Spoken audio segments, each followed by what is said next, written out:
She thought it would be just one night, a contract. $50,000 to pretend she belonged in his world.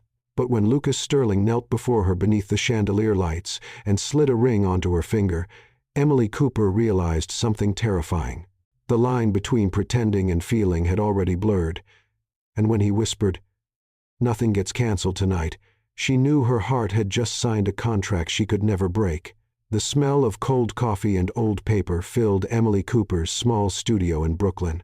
The peeling walls seemed to bear witness to every silent despair. Every unpaid bill stacked on the scratched wooden table. The March afternoon light came in timidly through the dirty window, illuminating dancing dust in the air, small particles that seemed to float with the same uncertainty that dominated her life at that moment. At 28, Emily had built a promising career as a freelance graphic designer. But reality was relentless. Losing her biggest client meant losing the ground beneath her feet. She held the eviction notice between trembling fingers. The rough paper seemed to burn her skin. 3 months of overdue rent.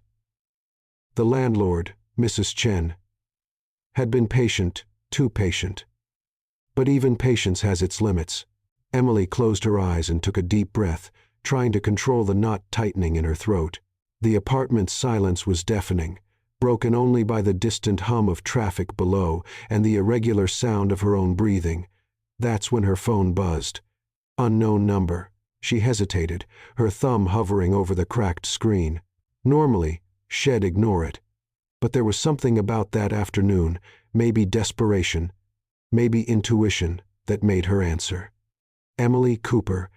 The male voice on the other end was deep, controlled, loaded with an authority that made each syllable sound like a decision already made. Yes. Who's this? Her voice came out weaker than she intended. My name is Marcus Webb. I work for the Sterling family. I have a proposal that might interest you. Sterling. The surname echoed in her mind like a church bell, impossible to ignore. Everyone in New York knew the Sterlings. They weren't just rich. They were power consolidated over generations, names engraved on marble plaques in hospitals and universities. Emily sat up straighter in the creaky chair, her heart racing. What kind of proposal? There was a calculated pause. $50,000 for one night. Total discretion. The world seemed to stop. Emily heard the sound of her own blood pulsing in her ears. $50,000. The amount danced in her mind like a mirage in the desert, close enough to seem real, distant enough to seem impossible. One night of what exactly? She forced firmness into her voice, though her hands were shaking. Companionship. Mr. Lucas Sterling needs someone for his cousin's wedding, someone who can play a convincing role as his girlfriend. Emily let out a bitter laugh. You're asking me to pretend to be a millionaire's girlfriend? Billionaire. Actually, the correction came with a touch of dry humor, and yes, basically that. Attendance at a social event. Appropriate behavior. No questions afterward. You get paid the next morning. Every rational fiber in Emily screamed to refuse. This sounded like the beginning of a bad thriller, or worse, like a trap, but the pile of bills on the table, the eviction notice, the nearly empty fridge, all of it weighed like anchors, dragging her to the bottom. Why me? She asked, genuinely confused. Surely you know women more suited for this kind of thing. Mr. Sterling was specific. He doesn't want someone from his social circle. He needs authenticity, someone real. There was a pause. Your online portfolio caught his attention. He appreciates genuine talent. Emily blinked, surprised. Lucas Sterling had seen her work. The idea seemed absurd and intriguing at the same time. I need to think. You have until tomorrow at 9 a.m. If you accept, meet Mr. Sterling at Café Libre, Upper West Side, at 10. Otherwise, this conversation never happened. The call ended before she could respond. Emily sat there, phone still against her ear, staring at nothing. The apartment seemed even smaller now, the walls closing in, the air denser. She stood and walked to the window, watching the busy street below. People went about their lives, hurried, indifferent, each carrying their own invisible weights. $50,000. One night. What kind of man hires someone to pretend to be his girlfriend? What kind of life requires that kind of elaborate lie? And more importantly, What kind of person would she be if she accepted? But then her eyes landed again on the eviction notice, on the overdue electric bill, on the maxed-out credit card. Reality wasn't romantic. It was cruel and relentless. And sometimes surviving required making choices she never imagined making. That night, Emily barely slept, lying in the narrow bed covered by a thin sheet that had seen better days. She stared at the cracked ceiling illuminated by the orange light from the street lamps. Her mind wouldn't stop spinning. Images mixed together. Lucas Sterling's imagined face shed, looked him up on Google-defined jawline, piercing eyes, calculated smiles at charity events, the ballroom that would surely be the wedding venue, the dress shed need to wear, the words shed need to say. What if she said yes? What if for one night she pretended to be someone shed, never been someone who belonged to a world of crystal chandeliers, expensive wines, and empty conversations about investments and trips to Europe? It challenged everything she believed about herself. Emily had always prided herself on her authenticity, on never selling out her integrity. But integrity didn't pay rent. Authenticity didn't put food on the table. At 7 inches the morning, when the city began to wake with the distant sound of horns and the rustling of pigeons on the window ledge, Emily grabbed her phone and typed a simple message. I accept. It'll be there at 10. Café Libre was exactly the kind of place Emily imagined millionaires frequented when they wanted to seem normal. Bookshelves lined the exposed brick walls. The comforting smell of fresh coffee mixed with the gentle aroma of old pages, and a warm golden light bathed the space through tall windows. Instrumental music played softly in the background, something classical, refined, that seemed to whisper, "You don't belong here," with every note. Emily arrived 5 minutes early, her palms sweating inside the pockets of her worn coat. She'd chosen her best outfit, simple black pants, and a white blouse that, though clean and pressed, made it clear it didn't come from any boutique. Her green eyes scanned the room until they landed on him. Lucas Sterling sat at a corner table near the window, and even from afar, even without ever having seen him in person before, Emily knew immediately it was him. There was something in the way he occupied space, not arrogance, but an undeniable magnetic presence. He wore a dark gray sweater over a white shirt, perfectly tailored dark pants.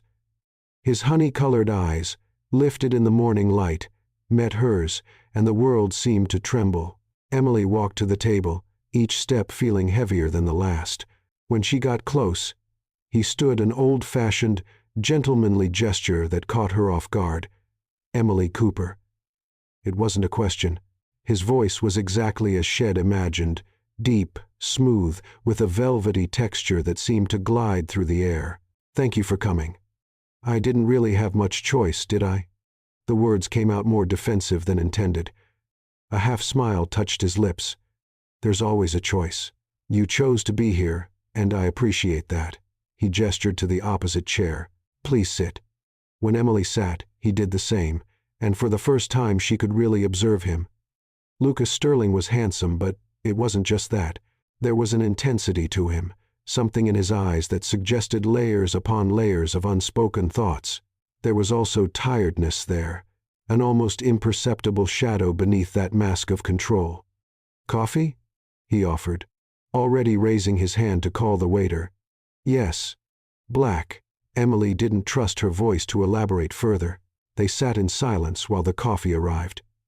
Steam rose from the white cup, an artistic leaf design made in the foam she hadn't even ordered.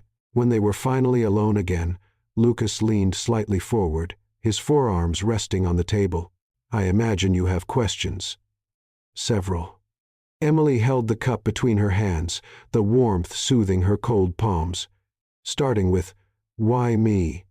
You don't know me. You don't know anything about me beyond what's on Google. That's exactly why. He took a sip of his own coffee, his eyes never leaving hers. Everyone in my circle wants something: money, status, connections. You just want to survive. It's honest. Refreshing, even. The sincerity in his voice disarmed her. Emily had expected arrogance, maybe condescension, but there was something genuine there, something human beneath all that wealth and power. And what exactly do you want from me?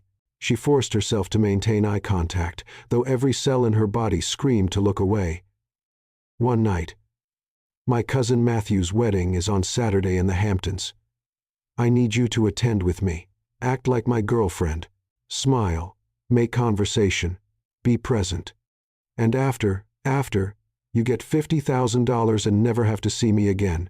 It should be simple, clear, transactional. But there was something in the way he said never have to see me again that sounded almost sad. Why can't you just go alone? Lucas sighed, running a hand through his dark hair.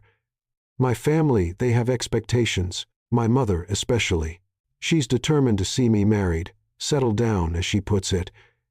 If I show up alone again, it'll be an entire night of forced introductions, awkward matchmaking.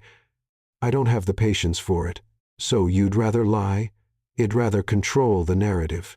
He stared at her with those golden eyes that seemed to see right through her. It's a temporary lie to avoid permanent drama. Emily took a sip of coffee, letting the bitterness dance on her tongue. There was logic there in a twisted way. But there was also danger. She could feel it like an electric current in the air between them. Are there rules? She finally asked. Boundaries? What I can or can't do? Say? Lucas pulled something from the inner pocket of his jacket, a folded paper. He slid it across the table. Basic contract. Confidentiality. Payment terms. Protection for both of us. Emily unfolded the paper, her eyes scanning the lines of legalese.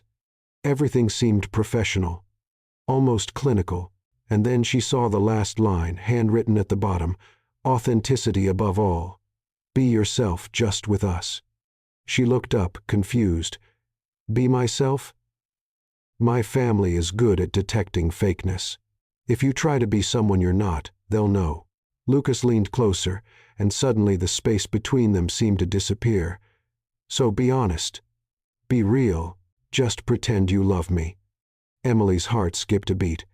Pretend I love you. She repeated the words as if testing their weight. Yes. And you'll pretend you love me too. Their eyes met, and something unspoken passed between them, a spark, a recognition, something neither of them expected. Emily felt her breath catch, the air around them becoming dense, charged. Lucas extended his hand across the table, palm open, inviting. So, do we have a deal? Emily looked at his hand, long fingers, broad palm, a small scar near the thumb. A hand that represented everything she wasn't, everything she'd never be, and at the same time, a hand that could save her from falling. She extended her own hand, and when their skin touched, it was like completing an electrical circuit. His hand was warm, firm, and the touch lasted 1 second longer than necessary, long enough for Emily to feel his thumb gently brush the back of her hand, long enough for her to notice the way his eyes darkened a shade, long enough for the world around them to disappear. We have a deal, she whispered. And even as the words left her mouth, Emily knew this wasn't just a contract.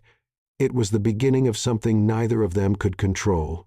The black limousine glided through Manhattan streets like a liquid shadow, its dark windows reflecting the outside world while keeping the interior hidden. Emily sat on the soft leather seat, so soft it seemed to embrace her hands clasped in her lap, trying to control the nervous tremor that insisted on running through her fingers.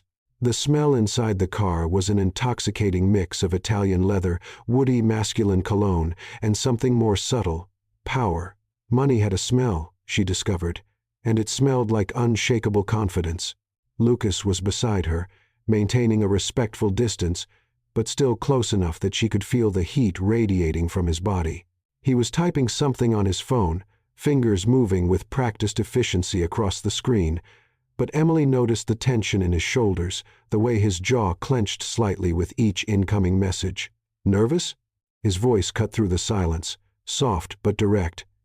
Emily turned to face him. In the filtered afternoon light invading the car, his eyes seemed even more golden, like heated amber. Should I be? A smile played on his lips. Probably. My family can be intense. Intense how? Lucas put away his phone and finally turned completely toward her, his body rotating so their knees almost touched. My mother will interrogate you about everything, where you're from, what you do, your intentions with me. My Uncle George will try to impress you with business stories nobody asked to hear, and my cousin Vanessa—" He paused as if choosing his words carefully. "Shall try to figure out if you're real or not. And if she figures out I'm not, then, well, be convincing enough to make her doubt her own intuition." Lucas extended his hand and, without asking permission, took Emily's hand. The touch was so natural, so fluid that for a moment she forgot it was part of the act. "We need to practice." "Practice?" Emily's heart raced. "Practice being us." He intertwined his fingers with hers, his thumb tracing slow circles over the sensitive skin between her thumb and index finger. The gesture was intimate, almost meditative. Real couples have their own language, unconscious touches, ways of communicating without words. Emily swallowed hard, trying to ignore the electric current running up her arm. "And how exactly do we practice that?" Lucas leaned closer, and suddenly the space inside the enormous limousine felt tiny. She could see every detail of him now. The small scar above his left eyebrow, the absurdly long eyelashes, the perfect shape of his lips. "Look at me," he murmured, "like I'm the only person in the world who matters." She tried. God, she tried to make it seem artificial, rehearsed. But when her eyes met his, something changed. The air between them became dense, charged with an electricity that shouldn't exist between two people pretending. "Like that," Lucas whispered, and his voice had a different texture now, hoarser, less controlled. "Exactly like that." For an endless moment, they simply looked at each other. Emily could hear her own heart pounding in her ears, could feel Lucas' pulse racing where their fingers touched. This wasn't acting. This was something dangerously real. The car stopped smoothly, breaking the spell. "We've arrived," the driver announced through the intercom. Lucas released her hand slowly, as if reluctant, and Emily felt the loss of touch like a sudden cold. He cleared his throat, recomposing his mask of control. "Ready?" She wasn't, but she nodded anyway. The Maison de Vote salon occupied an entire floor of a building on the Upper East Side. Glass doors opened to reveal a paradise of white marble, enormous mirrors with gold frames, and the soft sound of French music floating through the air. The smell was a symphony of expensive products, essential oils, imported shampoos, something floral that Emily couldn't identify, but that certainly cost more than her monthly rent. A woman with perfectly straight platinum hair and a fitted black dress appeared instantly, her smile professional but genuinely warm. "Monsieur Sterling, what a pleasure to see you again." "Bonjour, Simone." Lucas placed his hand on Emily's back, a light touch, almost imperceptible, but one that sent waves of heat down her entire spine. "This is Emily Cooper. I need you to work your magic." Simone studied Emily with hawk eyes, but there was kindness there. "Ah, ma chérie, the magic is already here. We just need to reveal it." She extended her hand. "Come, darling. We'll make you stunning." Emily looked at Lucas, suddenly unsure. He must have noticed the hesitation because he leaned in and whispered near her ear, so close she felt his warm breath on her skin. "Trust me, and trust yourself." Then he stepped back, put his hands in his pockets, and walked to a leather armchair near the entrance, picking up a magazine as if he had all the time in the world. The next 3 hours were a blur of sensations. Skilled hands washed her hair with products that made her scalp tingle deliciously, massaging her head in a way that almost put her to sleep. She was led to a chair where a young woman with an Italian accent began working on her nails, filing, polishing, painting with a nude polish that seemed simple but was, Emily discovered, incredibly expensive. Meanwhile, another professional worked on her hair. Emily watched in the mirror as scissors danced, cutting just enough to give shape, adding layers she never knew her hair could have. Then came the hot rollers, the blow-dryer magic hands transforming her ordinary dark brown hair into soft, voluminous waves that fell over her shoulders like something out of a magazine. The makeup was the most intimate part. A woman named Claire, with incredibly delicate hands, worked on her face with an artist's precision. "Your eyes are magnificent," she murmured in heavy French. "Green like emeralds. Well, make them shine." And they shone. When Claire finally stepped back, satisfied with her work, Emily barely recognized the woman in the mirror. It wasn't that she looked different, it was that she looked more like herself, just enhanced. Her green eyes were huge, subtly lined with a smoky shadow that made them look mysterious. Her cheekbones were naturally flushed, her lips with a nude pink tone that seemed both innocent and seductive. "Ready." Simone appeared behind her, the satisfied smile of someone who knows they've created something special. Emily nodded, unable to speak. When she emerged from the treatment area into the reception, Lucas looked up from his magazine and froze. Whatever he was about to say died on his lips. He simply stood there, the forgotten magazine slipping from his hands and falling to the floor with a muffled sound, staring at her as if seeing her for the first time. Emily stopped, suddenly conscious of every inch of herself. Lucas took a step toward her, then another, until he was close enough that she could see his pupils dilate. "Emily, you're—" He paused, running a hand through his hair, and she realized he was speechless. Lucas Sterling, the man who commanded boardrooms and negotiated million-dollar contracts, was speechless. "You're absolutely stunning." The way he said it, not as a casual compliment, but as a confession pulled from him, made something tighten in Emily's chest. Lucas slowly extended his hand, as if asking silent permission. And when she didn't pull away, he gently took a strand of hair that had fallen across her face and tucked it behind her ear. His fingers lingered there, lightly tracing the line of her jaw, and Emily felt her entire body respond to the touch. "You're going to steal every gaze tonight," he murmured, his voice low and hoarse, including mine. And Emily realized with a shock that went through her like lightning that he wasn't acting. Not in that moment. "Lucas," she began, but didn't know how to finish the sentence. He blinked as if waking from a trance and stepped back slightly, composing himself. But the intensity remained in his eyes. "We should go. We still need to get your dress." "My dress?" A slow, almost mischievous smile curved his lips. "You don't think we're stopping here, do you?" The boutique was discreet on the outside, just a black door with a gold handle and a small engraved number. But inside it was another world.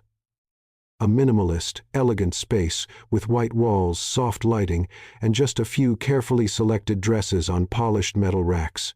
A woman of about 60, gray hair pulled into an elegant bun, appeared immediately. "Lucas, mon chéri." She kissed him on both cheeks. "And this must be the lucky one. Emily. This is Madame Rousseau. She dresses all the important women in my life." "All three of them, you mean?" Madame Rousseau laughed, winking at Emily. "His mother, his sister, and now you, darling. Come. I've already selected some options." The dress Emily ended up wearing was a work of art, deep navy blue, almost black, made of silk so soft it felt like water against her skin. The neckline was elegant without being revealing. The delicate straps highlighted her shoulders, and the cut hugged her curves in a way that made her look both powerful and feminine. When she stepped out of the fitting room, Madame Rousseau simply clasped her hands over her chest, satisfied. But it was Lucas' reaction that stole the air from Emily's lungs. He was leaning against the wall, arms crossed, trying to look casual. But when he saw her, his entire body stiffened. His arms fell to his sides. He pushed off the wall and walked slowly toward her, his eyes never leaving hers. "Emily." His voice was almost reverent. She turned slightly, the dress flowing around her legs. "Does it fit?" "Fit?" Lucas let out a low, almost incredulous laugh. He stopped in front of her so close she had to tilt her head back to look at him. "You're perfect." And then he did something that caught her completely off guard. He extended his hand, not to touch her face or her hair, but to hold her hand. He intertwined his fingers with hers and gently pulled her closer. "I need to tell you something," he murmured, low enough that only she could hear. "What?" "I'm not pretending anymore." Emily's heart stopped. "Lucas, I know I should be. I know that's the deal. But when I look at you—" He shook his head, a frustrated smile touching his lips. "When I look at you, I forget this is a contract." Emily couldn't breathe. "We barely know each other." "I know." He brought her hand to his lips and pressed a soft kiss to her knuckles, his eyes never leaving hers. "But I know this." He pressed her hand against his chest, over his heart. Beneath her palm, Emily could feel his heart beating strong, fast, uncontrolled. "And this doesn't lie. "What if we're making a mistake?" Emily whispered. "What if we're not?" The question hung in the air between them, heavy with possibility. Madame Rousseau discreetly disappeared, giving them privacy. In the boutique's silence, with only the sound of their intertwined breaths, Emily felt something inside her surrender. She raised her free hand and touched his face, her fingers tracing the line of his jaw. Lucas closed his eyes at the touch as if savoring every second. "Tonight," she said softly, "we'll go to the wedding. We'll pretend. And after, we'll talk about what's real and what isn't." He opened his eyes, and there was an intensity in them that made her tremble. "Deal." But when he leaned in and pressed his forehead against hers, Emily knew the truth. They'd already crossed the line between pretending and feeling, and there was no going back. The mansion in the Hamptons rose against the evening sky like a palace from a fairy tale, but not the gentle kind, rather those with touches of mystery and secrets hidden behind golden doors. The light stone structure gleamed under strategically positioned lights in meticulously trimmed gardens, where marble fountains gushed crystal water and the perfume of white roses filled the falling night air. The distant sound of the ocean mixed with the soft music of a string quartet playing on the main veranda. Emily held Lucas' arm tighter than she intended as they stepped out of the limousine. Her legs trembled slightly inside the high-heeled Louboutins Madame Rousseau had insisted on, and each step on the stone path seemed like a challenge to gravity. But it wasn't just the heels making her unsteady. It was the magnitude of it all, the dozens of luxury cars parked in a row, the discreet but clearly armed security guards, the crystalline laughter of women wearing jewelry that probably cost more than her entire life. "Breathe," Lucas murmured near her ear, his hand covering hers on his arm. The touch was firm, comforting. "You belong here as much as any of them. We both know that's not true," she whispered back, trying to smile as they passed an elderly couple watching them with poorly disguised curiosity. "You're with me. That puts you above all of them." He said it with such conviction that Emily almost believed it. The mansion's interior was even more impressive. An immense crystal chandelier hung from the high ceiling of the entrance hall, refracting light into 1,000 rainbows dancing across walls lined with silk wallpaper. The Italian marble floor reflected images like a polished mirror. Waiters circulated silently with trays of champagne and canapés that looked like small works of art. "Lucas." Finally. A shrill female voice cut through the party's buzz. Emily turned to see a woman approaching, or rather gliding. She was everything Emily wasn't. Tall, platinum blonde, wearing a red dress that probably cost more than a car, and a smile that didn't reach her eyes. But it was the way she looked at Lucas with a possessive, intimate familiarity that made something uncomfortable turn in Emily's stomach. "Vanessa," Lucas greeted, his voice polite but distinctly cold. "You look radiant as always. Not as much as your mysterious companion." Vanessa's ice-blue eyes slid over Emily with the subtlety of a surgical scalpel, dissecting every detail. "You must be the Emily that absolutely nobody has ever heard of." Emily felt Lucas' arm tense under her fingers, but before he could respond, she smiled the kind of smile she'd learned to use when difficult clients questioned her work. "Guilty. I prefer to keep a low profile, unlike some people." Vanessa blinked, surprised by the sharp response, but then laughed, a laugh that sounded genuine despite the ice in her eyes. "Ah, she has teeth. Interesting."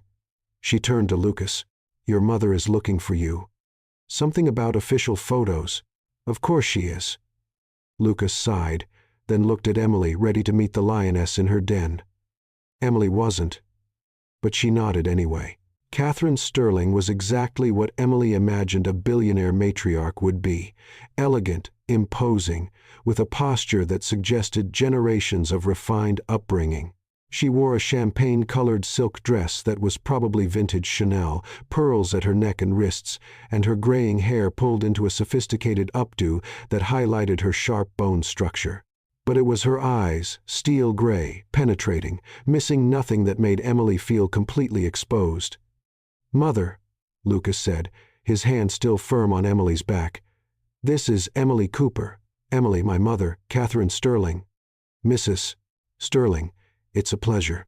Emily extended her hand, grateful she wasn't visibly shaking.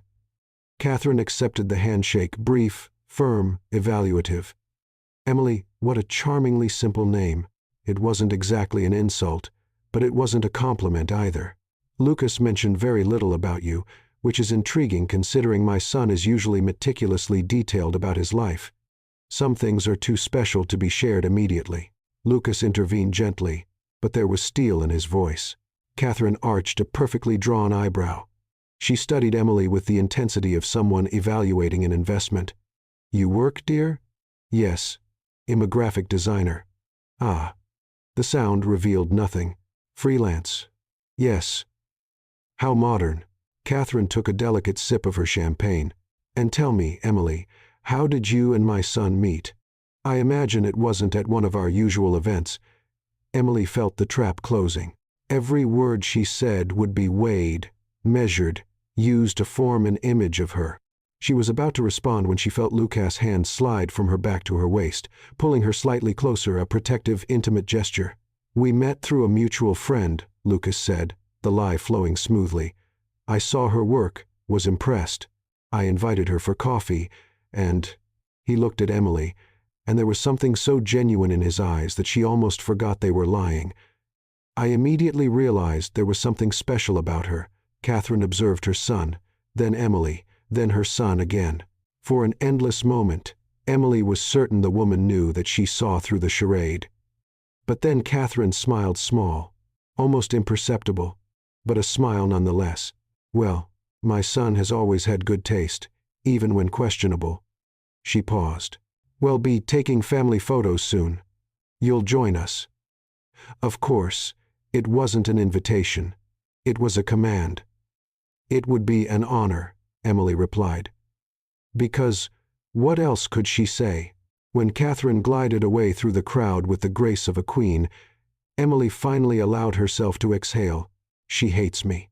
She doesn't hate you, Lucas corrected, guiding her toward the terrace where the reception was happening. She's evaluating you. It's different. Doesn't feel different. Lucas stopped, turning to face her completely. The music and voices around them created a sound bubble that isolated them. Emily, look at me. When she obeyed, he gently held her face between his hands. You're doing perfectly, better than perfect. You're more than enough. But before she could finish, someone tapped a glass with something metallic. The sharp sound cut through the party. All conversations gradually ceased. Attention. Attention. Everyone. It was Matthew, Lucas' cousin, standing in the center of the terrace with a microphone. He was radiant, his arm around his fiancée, both glowing with the happiness of people about to get married. Thank you all for coming to celebrate with us on this special night. Polite applause. Emily felt Lucas tense beside her. But before we dine, I believe my dear cousin Lucas has something he'd like to share with all of us. Matthew extended the microphone toward them, his smile wide, expectant. Emily felt her blood freeze. This wasn't in the plan. She looked at Lucas and saw momentary panic across his face before being replaced by determination. No, she whispered. Lucas, don't. But he was already moving, his hand intertwined with hers, guiding her through the crowd that parted like the Red Sea. All heads turned, all eyes fixed on them. Emily felt every beat of her heart like a drum in her ears, every step like walking toward a cliff. Lucas took the microphone. For a moment, he just stood there looking at her, and Emily saw 1,000 emotions cross those golden eyes. Fear, hope, something deeper she couldn't name. Matthew's right, Lucas began, his amplified voice reverberating through the night. I do have something I'd like to share. Lucas. Emily whispered again, but her voice was swallowed by the expectant silence.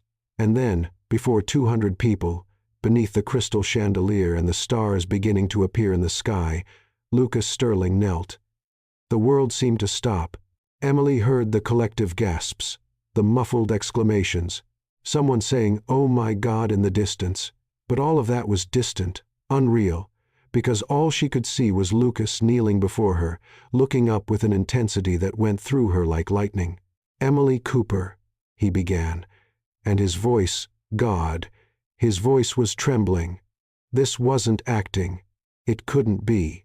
From the moment you walked into that cafe with your defiant green eyes and your honest heart, I knew you were different from anyone I'd ever met." Emily's hands began to tremble. "What are you doing?" she whispered. But he continued. "You make me want to be better. You make me laugh when I forgot how. You see through all the walls I've built and accept me anyway." He reached into his pocket and pulled out a small velvet box. When he opened it, a diamond caught the light and exploded into a million sparks. "Marry me. Not because I should, not because it makes sense, but because I can't imagine a single day of my future without you in it." The silence was absolute. 200 people held their breath. Emily looked at the ring, real, incredibly expensive, absolutely stunning. Then she looked at Lucas and saw something in his eyes that terrified her. Truth. This wasn't part of the plan. This wasn't in the contract. This was something completely out of control. "Lucas," she began, her voice wavering. "Trust me," he whispered, too low for the microphone to catch. "Please, trust me." And Emily realized she was at a crossroads. She could refuse, expose him, humiliate him in front of everyone, destroy whatever was building between them, or she could take a leap of faith into something she didn't understand, into something that scared her because it felt dangerously real. She extended her hand, trembling. Yes. The word had barely left her lips when the crowd exploded applause, screams, whistles, but Emily didn't hear any of it. She only saw Lucas slide the ring onto her finger, heavy, warm, undeniably real, before standing and pulling her into his arms.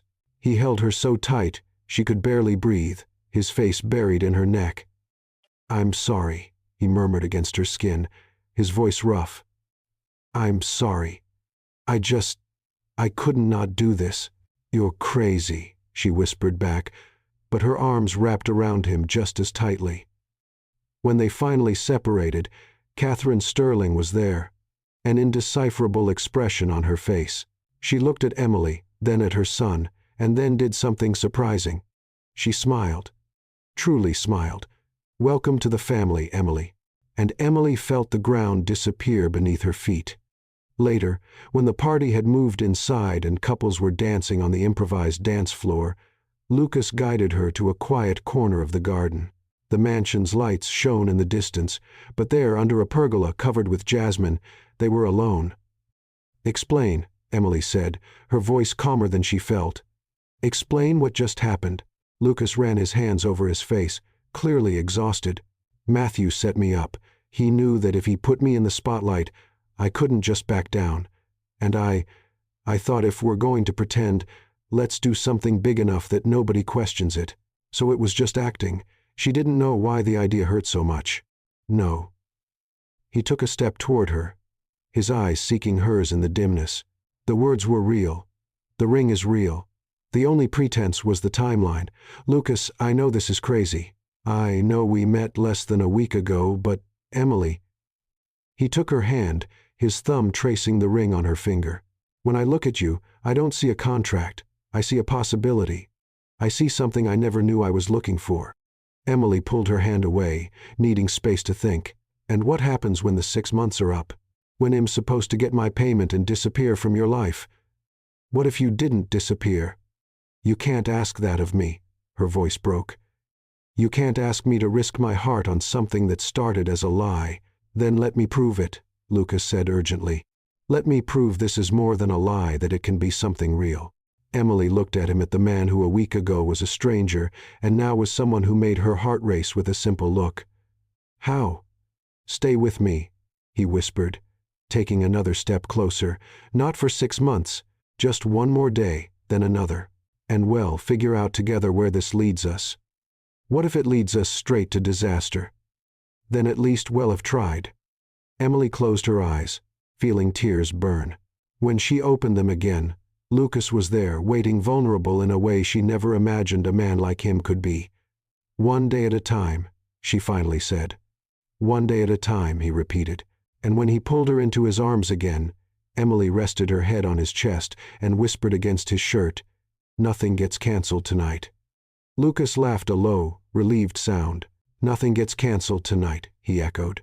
But they both knew the truth. They'd just signed a contract, far more complicated than any piece of paper, a contract written in hope, fear, and the terrifying possibility of love. The next morning arrived with a particular cruelty. Sunlight invaded the hotel room where Emily had slept, or rather, where Shed spent the night staring at the ceiling, the diamond ring weighing on her finger like a glittering accusation. Every time she closed her eyes, she saw the moment. Lucas, kneeling, 200 people watching, the word yes escaping her lips before she could think about the consequences. The smell of fresh coffee pulled her from bed. She dragged herself to the suite's living room because, of course, Lucas had reserved a suite, not just a room, and found him there standing by the panoramic window that offered a stunning view of the ocean. He was dressed casually, dark jeans, white shirt with sleeves rolled up to his elbows, revealing muscular forearms that Emily forced herself not to admire. His hair was slightly tousled, as if He'd run his hands through it several times. He turned when he heard her enter, and something passed across his face. Relief, nervousness. Good morning? Coffee? Answers first. Coffee after. Emily crossed her arms, conscious that she was wearing only the oversized t-shirt Shed borrowed from the emergency bag Lucas had mysteriously provided. I need you to explain to me exactly what happened last night. Lucas nodded as if expecting this. He moved to the couch and sat, gesturing for her to do the same. When Emily remained standing, he sighed. My mother called me this morning at 6 a.m. And she's enthusiastic. He said the word as if it was something dangerous. She wants to start planning the wedding immediately. She's talking about June in the Summer Estates garden. She's mentioning guest lists that include diplomats and CEOs. Emily's stomach churned. Lucas, wait. He raised his hand. There's more. She also mentioned that if I'm truly committed to getting married, and those were her words, not mine, then she's prepared to transfer control of certain company divisions to me. Divisions I've been trying to take over for years. Emily began to understand. She's testing you. She's testing us. Lucas leaned forward, elbows on his knees. Catherine Sterling didn't get where she is by being naive. She suspects something. I don't know what exactly, but she suspects. And now, he looked directly at Emily. Now she's raising the stakes to see if we're real. So what are you saying? Emily's voice came out harsher than intended. That now we have to pretend until June? Plan a fake wedding? Not until June. Lucas stood, approaching her carefully, as if she were a frightened animal about to flee. 6 months. Just 6 months of engagement, long enough to convince my mother, my family, everyone. And then? He paused. We can find a way to end it discreetly. Incompatibility, irreconcilable differences, something that doesn't raise suspicions. 6 months, Emily repeated, testing the weight of the words. Of lies, of pretending. Of protection, Lucas corrected gently. Emily, my mother will investigate you. Shell's probably already started. And when she discovers your debts, your financial situation. He hesitated, clearly choosing his words carefully. Shell offer you money to leave. Emily's blood ran cold. What? It's what she does. It's how she protects the family. Shell offer you a significant amount to disappear from my life, to prove you were in this for the money all along. But I am in this for the money, Emily whispered, the truth bitter on her tongue. Lucas took another step, now close enough that she could feel his warmth. No, you were in this for the money. Past tense. But last night when you said yes, when you looked at me that way, his voice grew lower, hoarser. That wasn't about money. Emily wanted to argue, wanted to say he was wrong, that he was seeing things that didn't exist. But the words died in her throat because deep down she knew he was right. How much? She finally asked, forcing practicality into her voice. How much are you proposing for these 6 months? Lucas stepped back slightly, and she saw something close in his face. Disappointment, hurt, but he quickly recomposed his mask. $1,500,000 now. $500,000 when we're done. The number stole the air from Emily's lungs. 1 million. She could pay off all her debts, start over, have stability for the first time in years. And what exactly does that million buy? She forced herself to ask, to keep the conversation in the safe territory of transactions. Lucas walked to the coffee table and picked up a leather folder. He opened it and removed several documents. Updated contract already reviewed by my lawyers this morning. Of course it was. The terms are as follows. You move into my property. Wait, what? To the guest house, he clarified. Not into my main house. You'll have complete privacy, but we need to live close to maintain appearances. My mother expects it. Emily felt the walls closing in. Continue. Attendance at family and social events is needed probably 2 to 3 times a week. Dinners, galas, occasionally weekend trips. He paused, his eyes meeting hers. In public, we need to be a convincing couple, which means touching, Emily completed, her voice sounding distant even to her own ears. Yes, holding hands, hugs, kisses when appropriate. He said this clinically, professionally, but there was something in his eyes that betrayed his composure, but only in public. When we're alone, you have complete control. No obligations, no expectations. And if I refuse? Lucas closed the folder slowly. Then you get the original $50,000 as promised, and we never see each other again. He met her gaze. But Emily, my mother will find you anyway. She'll investigate. And when she discovers the truth about last night. He left the sentence hanging, the implicit threat clear. Emily walked to the window, needing space, air, a perspective that wasn't his face with that vulnerable expression that made her heart squeeze inconveniently. Below, the ocean stretched infinite waves hitting the shore with hypnotic regularity. Simple, predictable everything her life wasn't at that moment. I need rules, she said finally without turning. Rules? If we're going to do this, I need clear boundaries. She took a deep breath, gathering courage. Rule number 1. Public touching is allowed and expected. We need to be convincing. Agreed. Rule number 2. Kisses, if absolutely necessary, are allowed, but only when there's an audience. There was a pause. Understood. Rule number 3. Nothing more intimate than that. We sleep in separate houses. We live separate lives when we're not performing. Emily, rule number 4, she continued, her voice firmer now.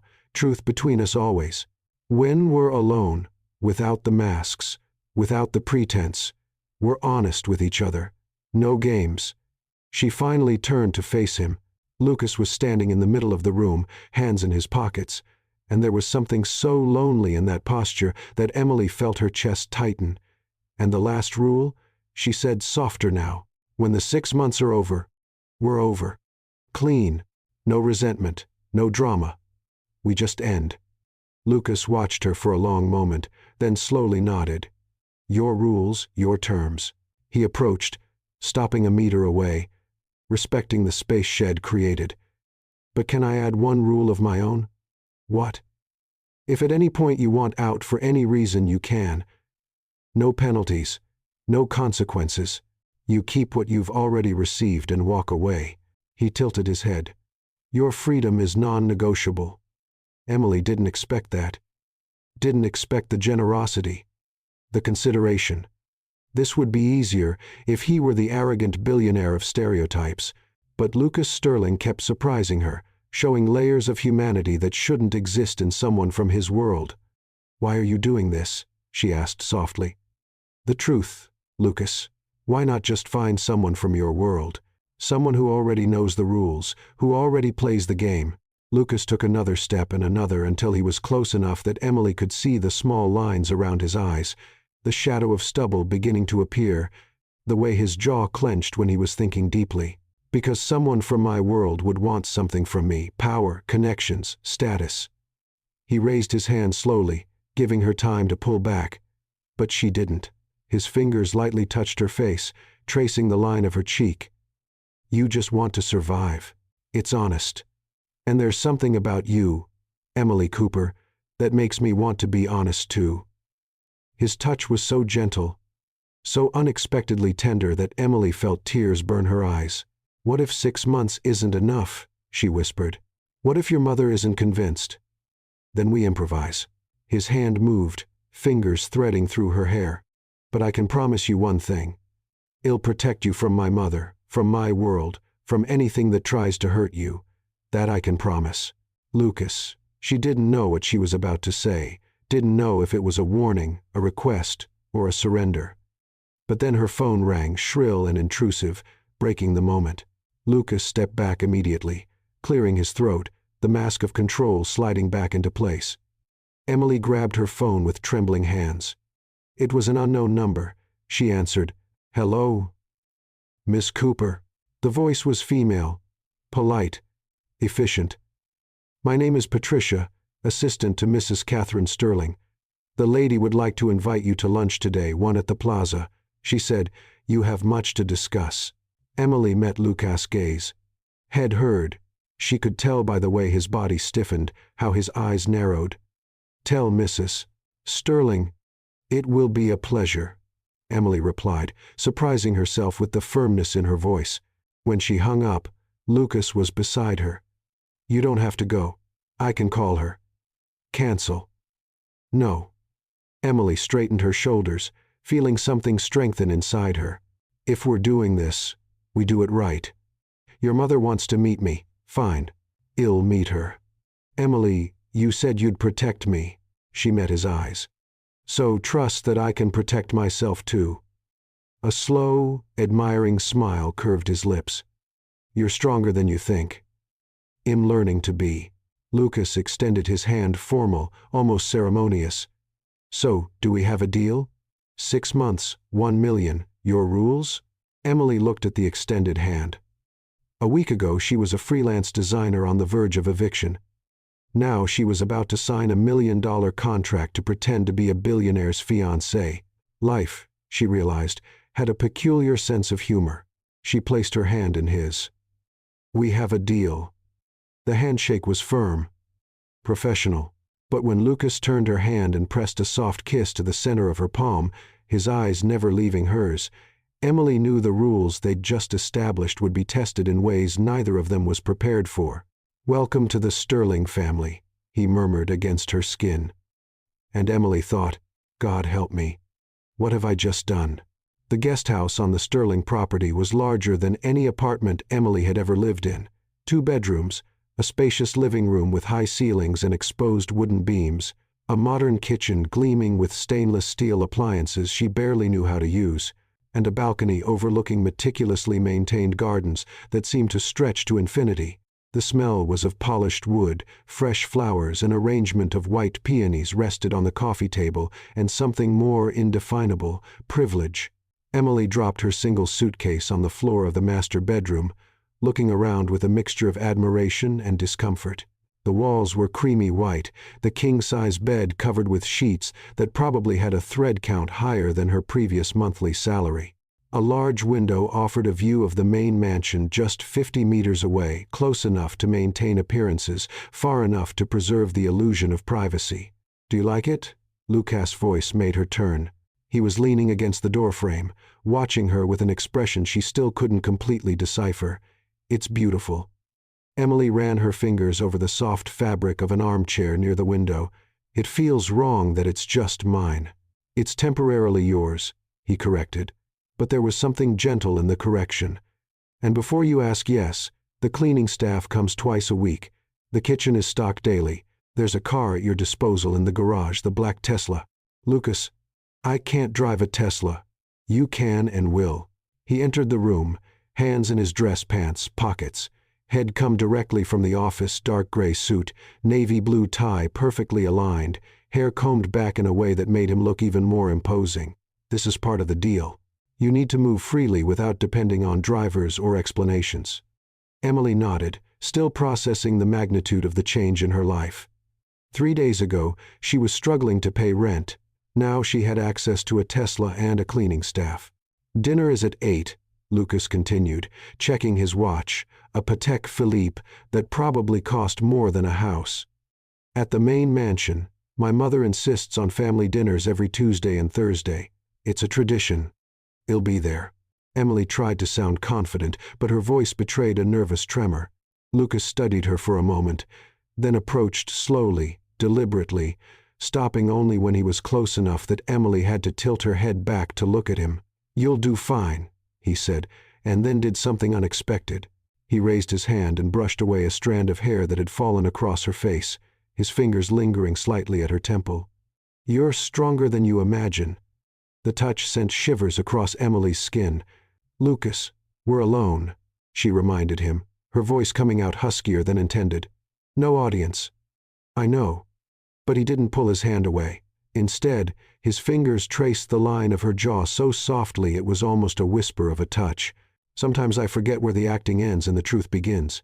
Emily should step back, should remember the rules she herself had established, but she was paralyzed by the intensity in his eyes, by the way her entire body responded to his proximity. Lucas. Her voice was a warning or an invitation. She didn't know anymore. He seemed to wake from a trance, blinked, let his hand drop, and stepped back. "I'm sorry. I crossed boundaries."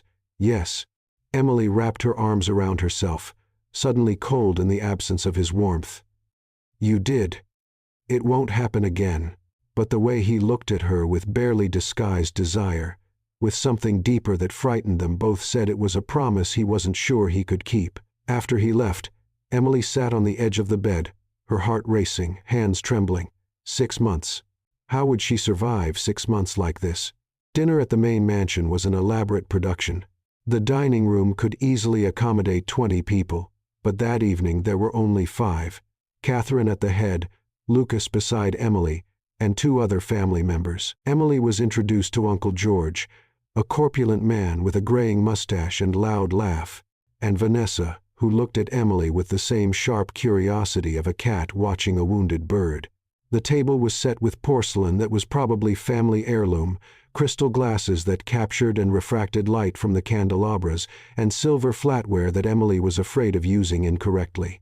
The smell of gourmet food, roasted lamb with herbs, grilled asparagus, something with truffle she couldn't identify, filled the air. "Emily, dear," Catherine began as soon as everyone sat down, her voice polite but loaded with predatory curiosity. "Tell us about your family." Lucas mentioned very little. Emily felt Lucas' hand move under the table, finding hers on her lap. He intertwined their fingers, squeezed gently, a gesture of support. "You can do this," the touch said. "My parents died when I was 16, Emily began, forcing stability into her voice. "Car accident. I was raised by my grandmother until she passed when I was 22. Since then, it's been just me." The silence that followed was heavy. Catherine placed her fork delicately on her plate. "My condolences, dear. That must have been difficult." "It was." Emily met the older woman's eyes. "But it taught me to be resilient, to value the things that really matter." "And what matters to you?" Vanessa asked, her voice sweet but with a sharp edge. "Besides my cousin, of course." Emily felt the trap but didn't back down. Honesty, loyalty, the ability to see people for who they really are, not what they own. She paused, letting the words settle. "Money comes and goes. Character remains." Uncle George let out a loud laugh. "Well said. Lucas, you found one with a spine, not like those substanceless socialites you used to bring around." "George," Catherine warned. But there was a gleam of something approval in her eyes when she looked at Emily. The rest of dinner passed in a blur of business conversations Emily barely understood, politics she tried to follow, and occasional questions directed at her that felt like mini interrogations disguised as courtesy. But through it all, Lucas' hand remained in hers under the table, hidden from view, but constantly present. Sometimes he traced circles with his thumb on her palm, other times he just held it firm and comforting. And Emily realized with a shock that went through her like electric current that she didn't want him to let go. After dinner, Lucas walked her back to the guest house. The night was cool, the air perfumed with the smell of freshly cut grass and jasmine from the gardens. Their shadows stretched long under the lights from the posts, illuminating the stone path. "You were incredible in there," Lucas said, his hands in his pockets, maintaining a respectful distance as they walked side by side. "I felt like I was being dissected." "Welcome to Sterling family dinners." He smiled, but there was weariness in it. "My mother does this to everyone. It's how she assesses threats." "And am I a threat?" Lucas stopped walking, turning to face her under the soft light of a post. "You're the biggest threat she's ever faced. Why? Because she can't buy you. Can't control you." He took a step closer and Emily felt her heart race. "And because I really care about you, she can sense it. And that terrifies her. Lucas, we established rules, I know." Another step. Now he was close enough that she could see every detail of his face, the tense jaw, eyes darkened by desire. He was trying to control the way he breathed, irregular and shallow. "I know the rules. I know that when we're alone, this should stop. But, Emily," his voice grew hoarse, "I can't stop thinking about you." "No." Emily stepped back, needing space, air, clarity she couldn't find when he was so close. "We can't do this. The rules exist for a reason." "What if I didn't care about the rules?" He didn't advance, respecting the space shed created, but the intensity didn't diminish. "What if I told you that every moment away from you feels wrong? That when I held your hand during dinner, I wasn't acting?" "Stop." Her voice broke. "Please stop." "Why?" "Because it's scary. Because it doesn't make sense." Lucas ran his hands through his hair, frustration evident in every line of his body. "Well, welcome to my world, because I'm terrified, and I don't understand any of this either." "You hired me," Emily said, forcing the words despite the pain in her chest. "This started as a transaction, $50,000, now $1 million for me to pretend to be your fiancé. We can't just forget that." "I'm not forgetting anything." He took a step toward her again, slow, cautious. "I'm just saying that maybe it's become something more, something neither of us planned. What if we're confusing forced intimacy with real feelings?" Emily asked desperately. "What if, when the 6 months are over, we realize it was just proximity, convenience? Then we'll figure that out together." Lucas extended his hand, not to touch her, but simply offering. "But Emily, can I ask you something?" "What?" "When I touch you, when I hold your hand, when I look at you?" He paused, vulnerable in a way that broke her heart. "Or am I the only one losing my mind?" Emily closed her eyes, trying to build walls that kept crumbling. "I feel it," she admitted in a whisper. "I feel everything, and that's why I need you to step back. Because if you don't, I'll forget why I'm here. I'll forget this has an expiration date, and when it ends." She opened her eyes, tears threatening to overflow. "It will destroy me." The expression on Lucas' face changed. The frustration, the desire, everything dissolved into something softer, more tender. "I would never intentionally hurt you," he said softly. "I know. But sometimes the worst wounds aren't intentional." Lucas nodded slowly, finally understanding what she was saying. "Then I'll step back.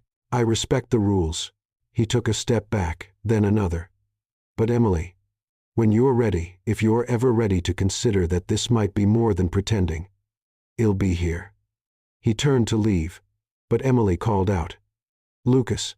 He stopped, looking over his shoulder. "Thank you for respecting the boundaries, even when it's hard." A sad smile touched his lips. "Always." And then he left, disappearing into the darkness toward the main mansion. Emily entered the guest house, closed the door, and finally allowed the tears to fall. Because the truth, the terrifying truth she couldn't admit out loud, was that she was already falling in love with him, and there was no rule in the world that could protect her from that. The days that followed established a dangerous rhythm. In the mornings, Emily worked on freelance projects. Shed resumed now with the financial freedom to choose only clients that truly interested her. In the afternoons, she sometimes met Lucas for lunch, or he'd show up at the guest house with transparent excuses about documents she needed to sign or events they needed to discuss. But it was the evenings that tested her resolve. Family dinners became elaborate rituals of performance. Lucas would pull out her chair, place his hand on her back when entering the room, lean in to whisper something in her ear sometimes about the conversation happening around them, sometimes just, "You look beautiful tonight," and each whisper sent waves of heat down her entire spine. One evening, during a particularly tense dinner where Vanessa was being especially difficult, asking pointed questions about their whirlwind relationship, Lucas did something that stopped Emily's heart. He took her hand on the table, not underneath, hidden, but on top in full view, and intertwined his fingers with hers. Then he brought her hand to his lips and pressed a soft, prolonged kiss to her knuckles, his eyes never leaving hers. "Some things don't need time to be real," he said. But he was answering Vanessa while looking at Emily. "You just know." Emily felt all the air leave her lungs. Was this acting? It had to be. They had an audience. But the way he looked at her, the tenderness in the touch, the raw emotion in his eyes. That night when he walked her back, they walked in silence. But it was a loaded silence, heavy with unspoken things. When they reached the guest house door, Emily turned to face him. "This is getting harder," she admitted. "I know. I don't know anymore where the acting ends." "Neither do I."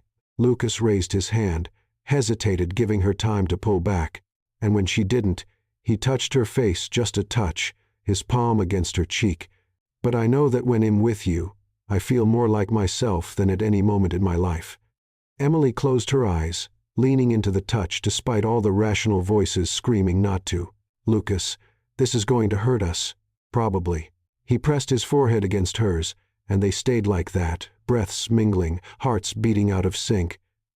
"But maybe it's worth it." And there, under the stars and away from curious eyes, without an audience and no reason to pretend, Lucas Sterling held Emily Cooper as if she were the most precious thing in the world. And Emily, despite all her fear, all her rules, held him back. The following weeks transformed Emily from a nervous observer into a reluctant participant in the Sterling world. Events followed one another with a frequency that left her dizzy. Charity galas in museums illuminated by crystal chandeliers, intimate dinners with only 30 guests at Michelin-starred restaurants, art auctions where people bid millions with the same casualness Emily used to order coffee. But it was at the Sterling Foundation's annual ball that Emily truly understood the magnitude of the world she'd infiltrated. The Plaza Hotel's ballroom had been transformed into a modern fairy tale. White flowers, roses, lilies, orchids, cascaded from arrangements suspended from the ceiling, creating the illusion of a celestial garden. Floating candles, Emily learned later they were held by invisible threads, so thin they seemed like magic, cast a soft golden light over everything. The tables were covered with white linen tablecloths and decorated with gold china, crystal glasses that reflected light like small prisms, and more flowers than Emily had seen in her entire life. The smell was intoxicating, expensive perfumes mixing with the scent of flowers, French champagne, and something more subtle, ambition. Power had a perfume, Emily learned, and it smelled like unshakable confidence and old money. She was wearing a dress that Madame Rousseau had insisted was perfect for the occasion, deep emerald green that matched her eyes exactly, an elegant but not daring V neckline, flowing silk fabric that moved like water around her body. Her hair was pulled into a low, sophisticated bun, loose strands framing her face, and the jewelry borrowed from a Sterling family collection, Lucas had explained was simple but stunning. Diamond earrings, and a delicate bracelet that probably cost more than a car. Nervous? Lucas appeared beside her, devastatingly elegant in a perfectly tailored black tuxedo, bow tie that highlighted the strong line of his jaw, hair combed back so his golden eyes were even more prominent. Terrified, Emily admitted, accepting the champagne glass he offered. Their fingers touched in the transfer, and that familiar spark that never diminished, no matter how many times it happened, ran up her arm. "You look stunning." It wasn't the first time Head said it, but the way he looked at her as if he couldn't believe she was real, as if he wanted to memorize every detail, made the phrase feel new every time. "You're not bad yourself." Emily allowed herself a moment to openly admire him. And God, he was handsome. But it wasn't just the physical appearance. It was the way he moved with quiet confidence, how his eyes searched for hers in rooms full of people, how he touched her, always gentle, always respectful, always loaded with an unspoken promise. "I need to warn you about some people here tonight," Lucas said, lowering his voice as he led her through the crowd. His hand rested on her back, that proprietary but protective touch she'd grown accustomed to. Richard Blackwell, he's one of Sterling Core main competitors. Hell, try to probe you about our business. I don't know anything about your business. Exactly. But he doesn't know that. So when he asks, and he will ask, just smile and change the subject. They stopped near one of the monumental floral arrangements. Lucas turned to face her completely, and there was seriousness in his eyes now. And there's Senator Morrison. She's considering supporting legislation that would affect our international operations. My mother will want us to make a good impression. No pressure then. Emily took a sip of champagne, appreciating how the bubbles burst delicately on her tongue. Emily. Lucas took her free hand, intertwining their fingers. You don't need to impress anyone. Just be yourself. That's always worked so far. Before she could respond, a voice cut through the air. Lucas. Darling, and this must be the famous Emily. They turned to find a woman of about 50, perfectly styled blonde hair, navy blue dress covered in sequins that caught the light with every movement. But it was her eyes, sharp, calculating, missing no detail, that made Emily straighten her posture. Senator Morrison, Lucas greeted, political charm sliding into place like a second skin. What a pleasure to see you. This is Emily Cooper, my fiancée. The word still sent a shock through Emily every time she heard it. Fiancé, delighted, dear. The senator extended her hand, the grip firm and prolonged. I heard you came from humble beginnings. What an inspiring story. There was poison wrapped in silk there. Emily recognized the attack disguised as a compliment. I learned that character doesn't come from where we're born, Senator, but from the choices we make.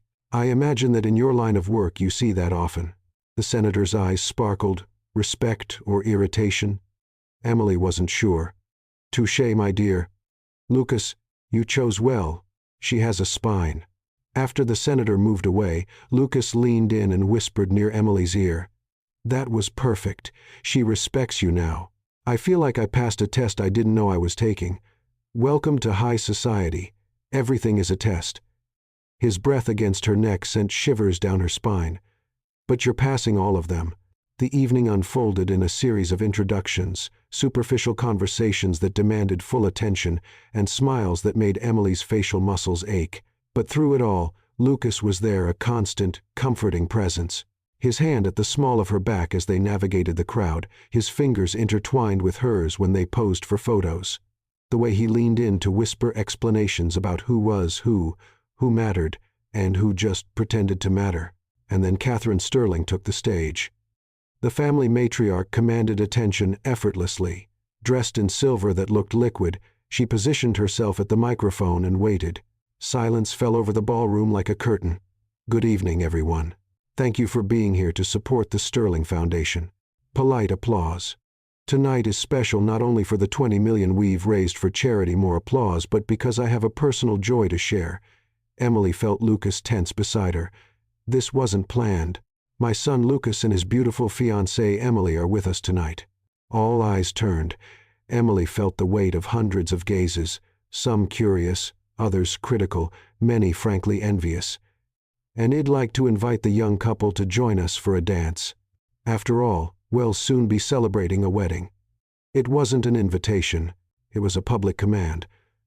Lucas squeezed Emily's hand. Breathe, he murmured. I'll lead you. They walked to the dance floor in the center of the ballroom, and Emily was conscious of every step, every gaze, every whisper. The orchestra began to play something classical, romantic, a waltz in three-quarter time that Emily didn't recognize, but that sounded like something from an old fairy tale. Lucas pulled her into his arms, one hand at her waist, the other holding hers, positioned perfectly. He began to lead, and Emily found herself following their bodies, moving in perfect sync as if they'd danced together for years. Look at me, he instructed softly. Forget everyone else. It's just the two of us. Emily raised her eyes and lost herself in his golden under the lights, deep, intense. And suddenly, the ballroom, full of people, disappeared. It was just her and Lucas turning slowly, bodies so close she could feel his warmth through the thin fabric of her dress. You dance well, she whispered. Mandatory lessons at 7. Hated every second. His smile was intimate, meant only for her. But I'm grateful now. Why? Because it gives me an excuse to hold you like this." His hand at her waist moved slightly, pressing her closer, and Emily felt her entire body respond. "To have you in my arms in front of everyone, and nobody questions it." "Lucas." It was a warning or a plea. She didn't know anymore. The music changed, becoming slower, softer. Other couples joined the dance floor, but Emily barely noticed. Lucas pulled her even closer, so close their bodies were pressed together, moving as one. She could feel his heart beating against her chest, fast and strong. Could feel his breath in her hair, warm and irregular. "Can I tell you a secret?" he murmured against the top of her head. "What?" "I'm not pretending anymore. Not here. Not with you in my arms." He tilted his head, his lips lightly brushing her temple. "I don't know when I stopped pretending, Emily. I just know it happened." Emily's heart raced uncontrollably. "There are hundreds of people watching us. I don't care. Your mother is watching us. Let her watch." Lucas pulled back just enough to look into her eyes. "Let everyone see that I'm completely, irrevocably in love with you." The world stopped. The music continued, but Emily couldn't hear it anymore. Couldn't hear anything but the blood pounding in her ears. Couldn't feel anything but the weight of those words. "You can't say that," she whispered, desperate. "Why not?" "Because it changes everything. Because," her voice broke, "because if you say it, I'll believe it. And when the 6 months are over, when this ends, it will destroy me." Lucas stopped dancing. There, in the middle of the floor, surrounded by hundreds of people, he took her face between his hands. "What if it doesn't end? What if we find a way?" "There is no way, Lucas. We live in different worlds. Then I'll come to your world or bring you to mine, or well, create a new world, just ours." There was urgency in his voice now, almost desperation. "But don't ask me to pretend this isn't real. Not when every fiber of my being is screaming that you're the most real thing I've ever had." Emily felt tears burn her eyes. "Lucas." But before she could finish, applause erupted. The music had ended. They were standing in the center of the dance floor, holding each other, oblivious to the fact that the dance was over. Lucas cleared his throat, composing himself. He took Emily's hand, brought it to his lips, and pressed a long kiss, too long to be just acting on her knuckles. Then, with his other hand at the small of her back, he guided her off the floor, but Emily could feel everyone's eyes on them, could hear the whispers, the speculation, and when she passed Catherine Sterling, she saw something in the older woman's face that chilled her to the bone: knowledge. Catherine knew that something had changed between her son and the freelance designer from Brooklyn, and the expression on her face wasn't one of approval. Later that night, in the quiet of the guest house, Emily stood on the balcony, still wearing the emerald green dress, watching the lights of the main mansion. She held a glass of wine, an obscenely expensive Bordeaux that Lucas had left for her, and tried to process everything that had happened. "I'm completely, irrevocably in love with you." The words echoed in her mind over and over. She should be happy, should be euphoric, but all she felt was terror because she had fallen in love too, deeply, completely, irrevocably, and there was no contract in the world that could protect her from what came next. Footsteps on the stones made her turn. Lucas was there, his bow tie undone and hanging around his neck, the first buttons of his shirt open, his hair tousled as if he'd run his hands through it several times. "I couldn't stay away," he said simply. Emily should send him away, should reinforce the boundaries, remember the rules. But she was tired of fighting, tired of pretending she didn't feel what she felt. "Then don't," she whispered.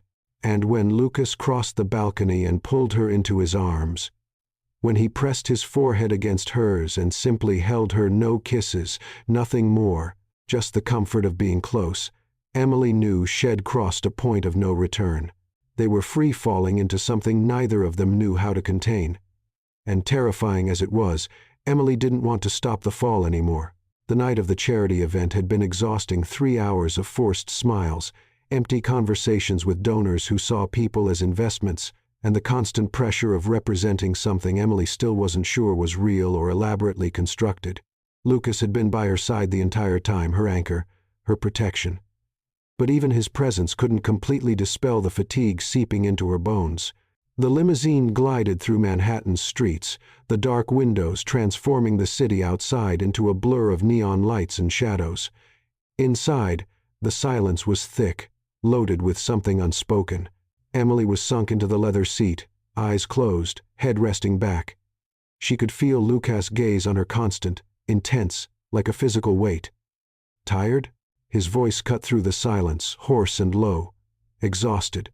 Emily opened her eyes and found him watching her with an expression that made her heart skip a beat. There was something different in his eyes tonight, something darker, more hungry, less controlled. You were perfect in there. Lucas moved on the seat, getting closer, not touching, but close enough that Emily could feel the heat radiating from him. The way you handled that arrogant investor. How you made the ambassador's wife laugh. You belong in that world more than most people born into it. I don't belong, Lucas. I never will. Emily turned her head to face him. I'm just getting really good at pretending. What if you weren't pretending? He extended his hand slowly, giving her time to pull back. When she didn't, his fingers traced the line of her jaw so softly it was almost a whisper of a touch. What if this was real? Emily closed her eyes at the touch, fighting the urge to lean into it. Lucas, we can't have this conversation again. When did we stop pretending, Emily? He moved closer and now she could feel his breath on her face. Tell me, because I know exactly when I stopped. It was in that cafe when you put your hand in mine, and I felt like I'd completed a circuit I didn't know was broken. It's not that simple. It's exactly that simple. His hand moved from her face to her hair, fingers threading through the loose strands. We complicate it because we're scared. But the truth is simple. I want you not for 6 months. Not as part of a contract. I want you. Emily's heart was beating so hard she was certain he could hear it. What if it's just desire? Proximity confused with feeling? Then test it. Lucas leaned in, his lips hovering over hers so close she could feel the heat, but not the touch. Kiss me here, now. No audience, no reason to pretend. And tell me you don't feel anything. It was a challenge, a trap, and Emily knew it. But she was tired of fighting, tired of denying what her body screamed every time he was near. So she did something that terrified her. She closed the distance between them. The kiss started soft, tentative lips meeting with the hesitation of those exploring unknown territory. But then something broke, a dam that had been building for weeks, and the kiss deepened. Lucas groaned low against her mouth, his hand in her hair tightening, pulling her closer. The other hand found her waist, fingers pressing through the thin fabric of her dress. Emily heard herself moan, the sound surprised and desperate. Her hands found his chest, feeling the tense muscles beneath the expensive shirt, his heart beating wildly. She grabbed his lapel and pulled him closer, deeper, as if she could merge with him. When they finally separated, both were breathless, staring at each other in the car's dimness. Lucas' lips were swollen, eyes darkened by desire, chest rising and falling rapidly. Still think it's just proximity? His voice was hoarse, rough with barely contained need. Emily couldn't speak, just shook her head. Good. Lucas pressed his forehead against hers, eyes closed as if trying to regain control. Good. When the limousine stopped at the Sterling property, neither of them moved immediately. They stayed there, breaths intertwined, bodies vibrating with unresolved tension. Finally, Lucas pulled back, ran a hand through his hair, and opened the door. I should walk you to the guest house, he said, his voice still not quite steady. Emily nodded, not trusting her own voice. They walked in silence along the lit path, the distance between them charged with electricity. Each step seemed to increase the tension, like a rope being stretched to the breaking point. When they reached the guest house door, Emily grabbed the keys with trembling hands. Emily. Lucas' voice stopped her. She turned to face him and saw devastating conflict in his eyes. If I come in, if I cross that door with you tonight, it won't be pretending. It won't be part of the contract. It will be real. Everything will be real. I know. And she did. God, how she knew. And I'm terrified. So am I. He took a step toward her. But I'm more terrified of the idea of letting you go. Emily looked at him, at the man who'd been a stranger 2 months ago, and was now someone who knew her fears, her hopes, the way she twisted her hair when nervous. She thought about the rules Shed established, the boundaries Shed drawn, and realized all those protections were useless now. Shed already fallen in love. It was too late to protect herself. So she turned the key, opened the door, and without looking back whispered, "Come in." The door closed behind them with a soft click that seemed to seal something irreversible. The guest house interior was wrapped in twilight, only the soft moonlight entering through the windows, painting everything in shades of silver and shadow. For a moment, they just stood there looking at each other, the weight of what was about to happen hanging in the air like something tangible. Lucas took the first step, slow, deliberate. His eyes never left hers, giving her 1,000 opportunities to pull back, to change her mind. But Emily remained still, heart beating like a war drum, her entire body vibrating with anticipation and fear in equal measures. When he was close enough to touch, he raised his hands and held her face between his palms. "I don't know when I stopped pretending. Emily," he whispered, voice thick with emotion. "I just know you're everything I want." Emily covered his hands with hers. "I'm scared," she admitted. "I'm scared that when the 6 months are over." "Forget the 6 months." Lucas pressed his forehead against hers. "Forget the contract. Forget everything that isn't this now, the two of us." And then he kissed her. Not like in the car, not desperate and hungry. This kiss was different. It was slow, deep, as if he were trying to memorize every contour of her lips, as if they had all the time in the world. His hands slid from her face to her hair, gently undoing the pins, holding it up, allowing it to fall in waves over her shoulders. Emily moaned against his mouth, her hands finding the buttons of his shirt. She unbuttoned them one by one, fingers trembling but determined, revealing the warm skin underneath. When she pushed the shirt off his shoulders, her palms flattened against his bare chest, feeling the tense muscles, the wild heartbeat. "Emily." Her name came out like a prayer. Lucas pulled back just enough to look into her eyes. "Are you sure? Because if you're not, we stop now. No matter how much I want you, I won't." She silenced him with another kiss, deeper, bolder. "I'm sure," she whispered against his lips. "I'm more sure of you than anything in my life." It was the permission he'd been waiting for. His hands found the zipper on the back of her dress, pulling it down with torturous slowness. The fabric slipped over her shoulders, falling in a whisper of silk at her feet, leaving her there in only lingerie black lace that contrasted with her pale skin. Lucas stepped back, his eyes traveling over every inch of her with an intensity that made Emily tremble. "You're the most beautiful thing I've ever seen," he said, his voice rough.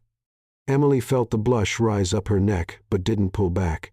Instead, she extended her hand. "Come here." He closed the distance between them in 2 steps, pulling her into his arms. Skin against skin now. Heat meeting heat. He kissed her again, neck, collarbone, the valley between her breasts. Each touch of his mouth sent waves of pleasure through her entire body. Her hands explored his back, feeling every muscle, every line as if mapping new territory. "Bedroom," she managed to say between kisses. Lucas needed no more encouragement. He picked her up, a movement so fluid and effortless it drew a surprised laugh from her, and walked the few meters to the bedroom. He placed her gently on the bed, the mattress yielding under their weight, and then hovered over her, propped on his elbows, looking at her with an expression so tender it made her eyes burn. "You're precious to me," he said, fingers tracing the outline of her face. "More precious than anything in this world." "Lucas." She pulled him down, needing him closer, needing to feel his weight, his warmth, the solid reality of him. "Stop talking and just love me." Something changed in his eyes, the last remnant of control dissolving. "Always," he promised. And then there were no more words, only sensations. His hands exploring every curve, every line of her body, as if it were something sacred. His mouth leaving a trail of fire across her skin, neck, shoulders, the inside of her wrists. His skilled fingers undoing her bra, revealing her completely.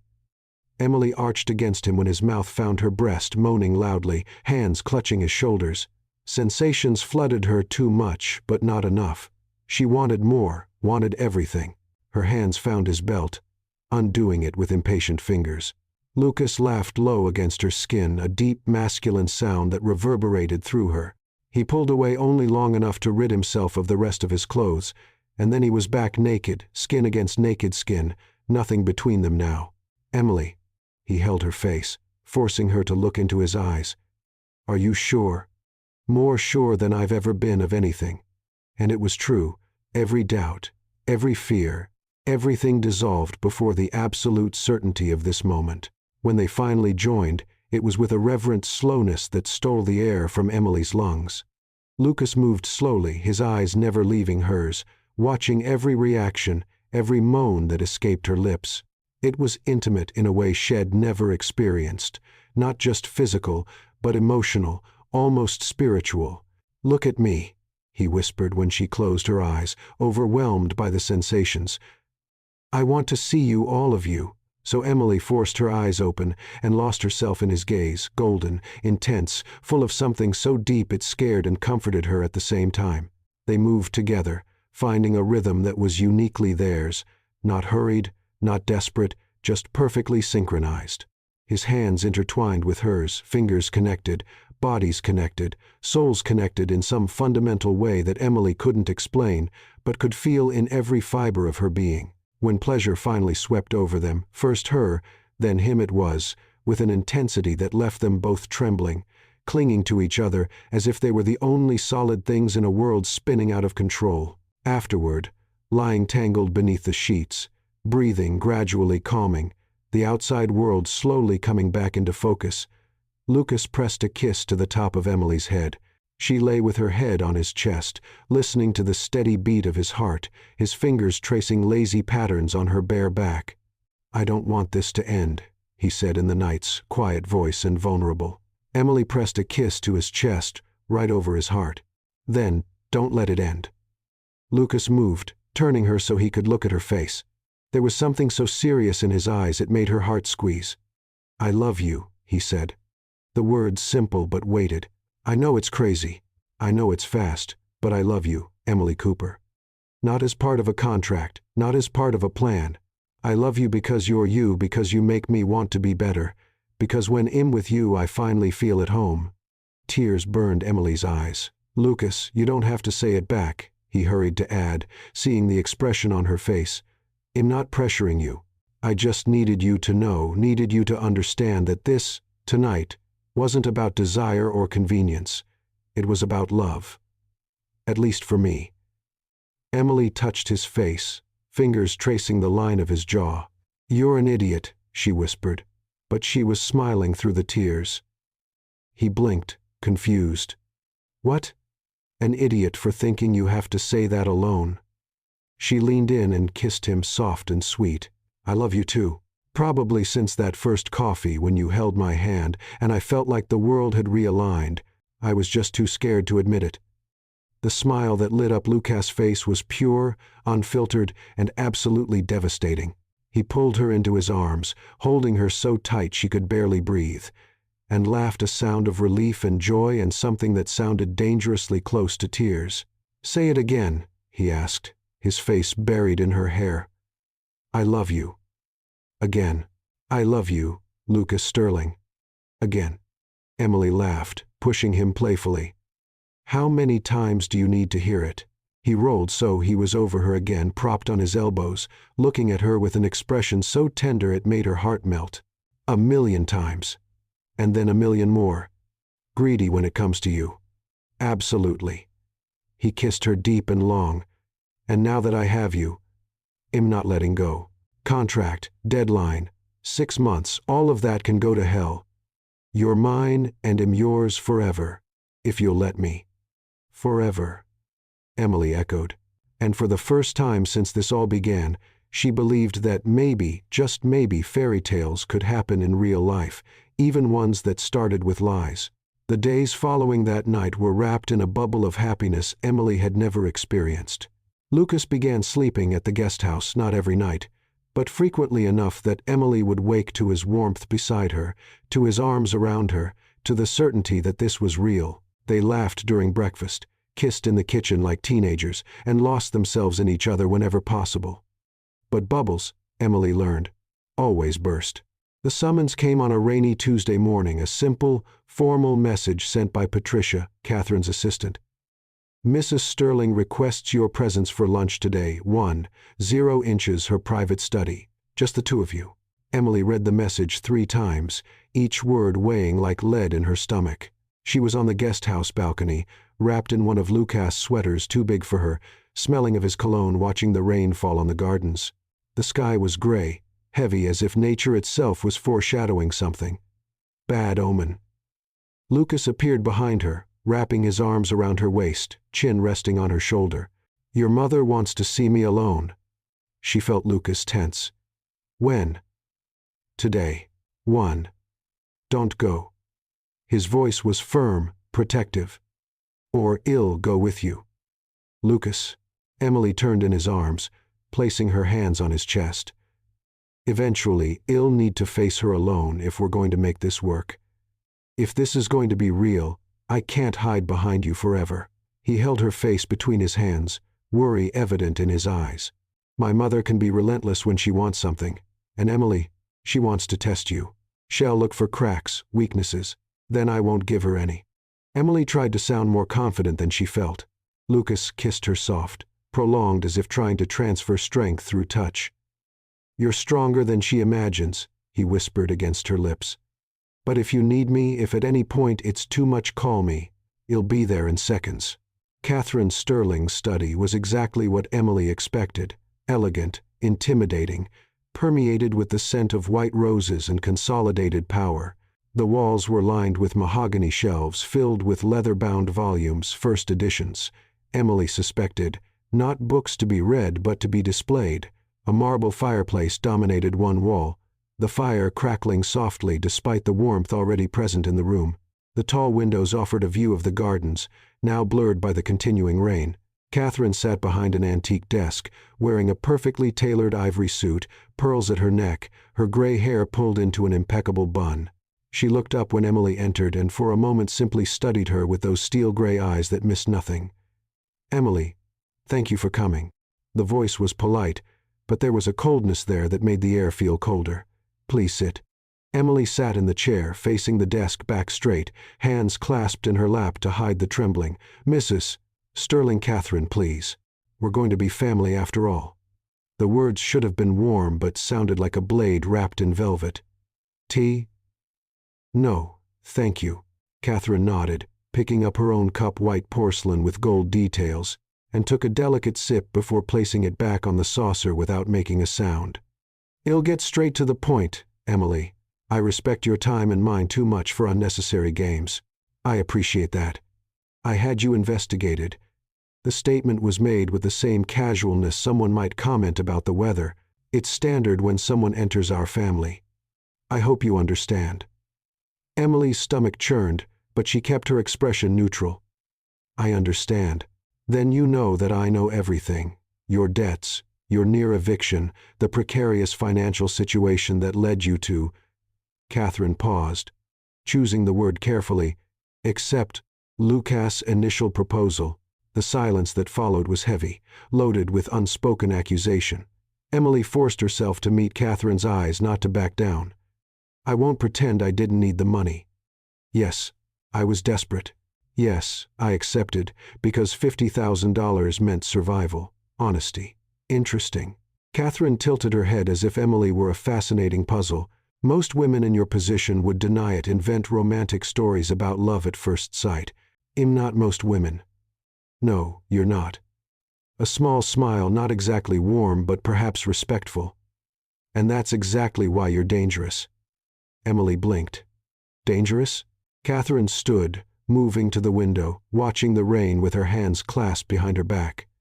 "My son Lucas has always been pragmatic, controlled. He understands how the world works: power, business, strategic alliances. Has never let emotions cloud his judgment." She turned, facing Emily directly. "Until you, Mrs. Sterling, has in love with you, truly in love." Catherine said this as if it were a disease, and that makes him vulnerable. Vulnerability in our world is a weakness that can be exploited. Emily stood, refusing to remain seated while being judged. "If you're suggesting I intend to exploit him, I'm not suggesting anything. I'm simply presenting facts." Catherine walked to the desk and picked up a thick envelope. "This envelope contains a check, $1.5 million. The air left Emily's lungs. What? $1.5 million. $500,000 more than Lucas promised. Catherine extended the envelope, but Emily didn't take it. All you have to do is end the engagement discreetly. Tell Lucas you realized you can't live in this world, that the differences between you are too great. Hell be hurt, but hell get over it. Men always get over it. You're offering me money to leave him. Emily's voice came out calmer than she felt shock giving way to cold anger. I'm offering you freedom, Catherine corrected, and an opportunity to restart your life, without the complications that come with being involved with my family. Emily, you seem like a smart young woman. Surely you realize this can't work long term. Why not? Because you're from different worlds. For the first time, Catherine's composure cracked, emotion leaking through the fissures. He was born with responsibilities, expectations, a legacy of generations. She paused. You're a freelancer from Brooklyn who could barely pay rent 2 months ago. How exactly do you imagine this ends? The words were like stabs, each one piercing, because they carried seeds of truths Emily had already contemplated in her darkest moments. I don't know, she admitted, her voice trembling only slightly. I don't know how this ends, but I know I love him truly. And not for his money, not for this world of privilege, but for who he is when we're alone, when the masks fall. Catherine watched her for a long moment. And you think love is enough? No. Emily shook her head. Love isn't enough, but it's a start, and I'm willing to fight for the rest. Noble, but naive. Catherine placed the envelope on the desk. I'll leave the offer here. Think about it. You don't have to decide now. I've already decided. Emily turned to leave. Emily. Catherine's voice stopped her at the door. One last thing. Emily looked over her shoulder. My son deserves someone who loves him enough to let him go when necessary. Sometimes the greatest act of love is recognizing when you're the wrong person, no matter how much you want to be the right one. The words chased Emily down the hallway, down the stairs, through the rain-soaked gardens to the guest house. Each step weighed more than the last. Each of Catherine's words echoed in her mind like a funeral bell. Different worlds. Can't work. You're dangerous for him. The greatest act of love. Emily spent the rest of the day alone, refusing Lucas' calls, sending short messages saying she was fine, just tired. She sat on the balcony, even with the rain still falling, wrapped in a blanket, watching the drops create patterns on the glass. Was Catherine right? Was she the wrong person for Lucas? No matter how much she loved him, he deserved someone from his world, someone who understood the unwritten rules, who could navigate rooms full of power without feeling like an imposter, someone Catherine would approve of. But then Emily thought of all the mornings waking in his arms, the way he laughed when she made bad jokes, how his eyes lit up when she entered a room, the way he held her as if she were something precious and fragile and strong all at once. She thought about love, not fairy tale love, but real love, complicated, imperfect, the kind of love that requires sacrifice. And as night fell and the lights of the main mansion came on one by one, Emily made the hardest decision of her life. The letter was brief, simple, each word costing a piece of her soul. Lucas, when we met, I needed salvation and you needed a solution. I gave you the solution. You gave me so much more. You gave me love, hope, the feeling of belonging. But your mother is right. We're from different worlds. And as much as I love you and God, I love you so much, it hurts. I can't be the reason you become vulnerable. I can't be the weakness that others exploit. You deserve someone who can stand beside you without fear, without doubt, someone who belongs in your world in a way I never will. Don't look for me. Please let this be my last gift to you. The freedom to live the life you should live with someone who can truly deserve you. Thank you for the most real weeks of my life. Always yours, Emily. She left the letter on the coffee table next to the engagement ring, the diamond catching the lamplight, sparkling as if it were crying. She took only a small suitcase, the clothes shed originally brought, nothing Lucas had bought. She left Catherine's check torn to pieces in the trash. She hadn't accepted the money. She wasn't going to accept it now. The taxi arrived at 3:00 the morning. The driver helped her with the suitcase, asking no questions about the young woman with red, swollen eyes, leaving a mansion in the middle of the night. As they drove away, Emily looked back one last time. The lights of the guest house, her temporary home were all off. The main mansion was silent, sleeping. And somewhere inside those walls, Lucas slept, not knowing that when he woke, she would be gone. Like a reverse Cinderella, Emily fled before midnight, before the spell could break, and reveal that she was just an ordinary girl who fell in love with someone extraordinary, before she could see the expression on his face when he realized Shed left. Because if she saw that, Shed never have the strength to leave. And leaving, she realized with her heart broken into 1,000 pieces, was the only way to save him from herself. 3 months, 90 days, 2,160 hours since Emily had left that letter and fled like a thief in the night. Each second had been an eternity of self-imposed pain. Each minute a reminder that doing the right thing sometimes hurts more than anything wrong ever could. Emily was back in her small studio in Brooklyn, not the same one as before, but a similar one in a different building. This one had larger windows, allowing more light in, and there were no eviction notices on the door. The money Lucas had deposited in her account before she could refuse the first $500,000 from the contract had secured that. Shed thought about returning it, but knew he'd never accept it. So she used it to stabilize her life, pay off debts, create a solid foundation. But money doesn't fill the person-shaped void in your heart. She kept busy, worked on projects that challenged her, accepted clients who inspired her, built the kind of career Shed always wanted but never had space to pursue.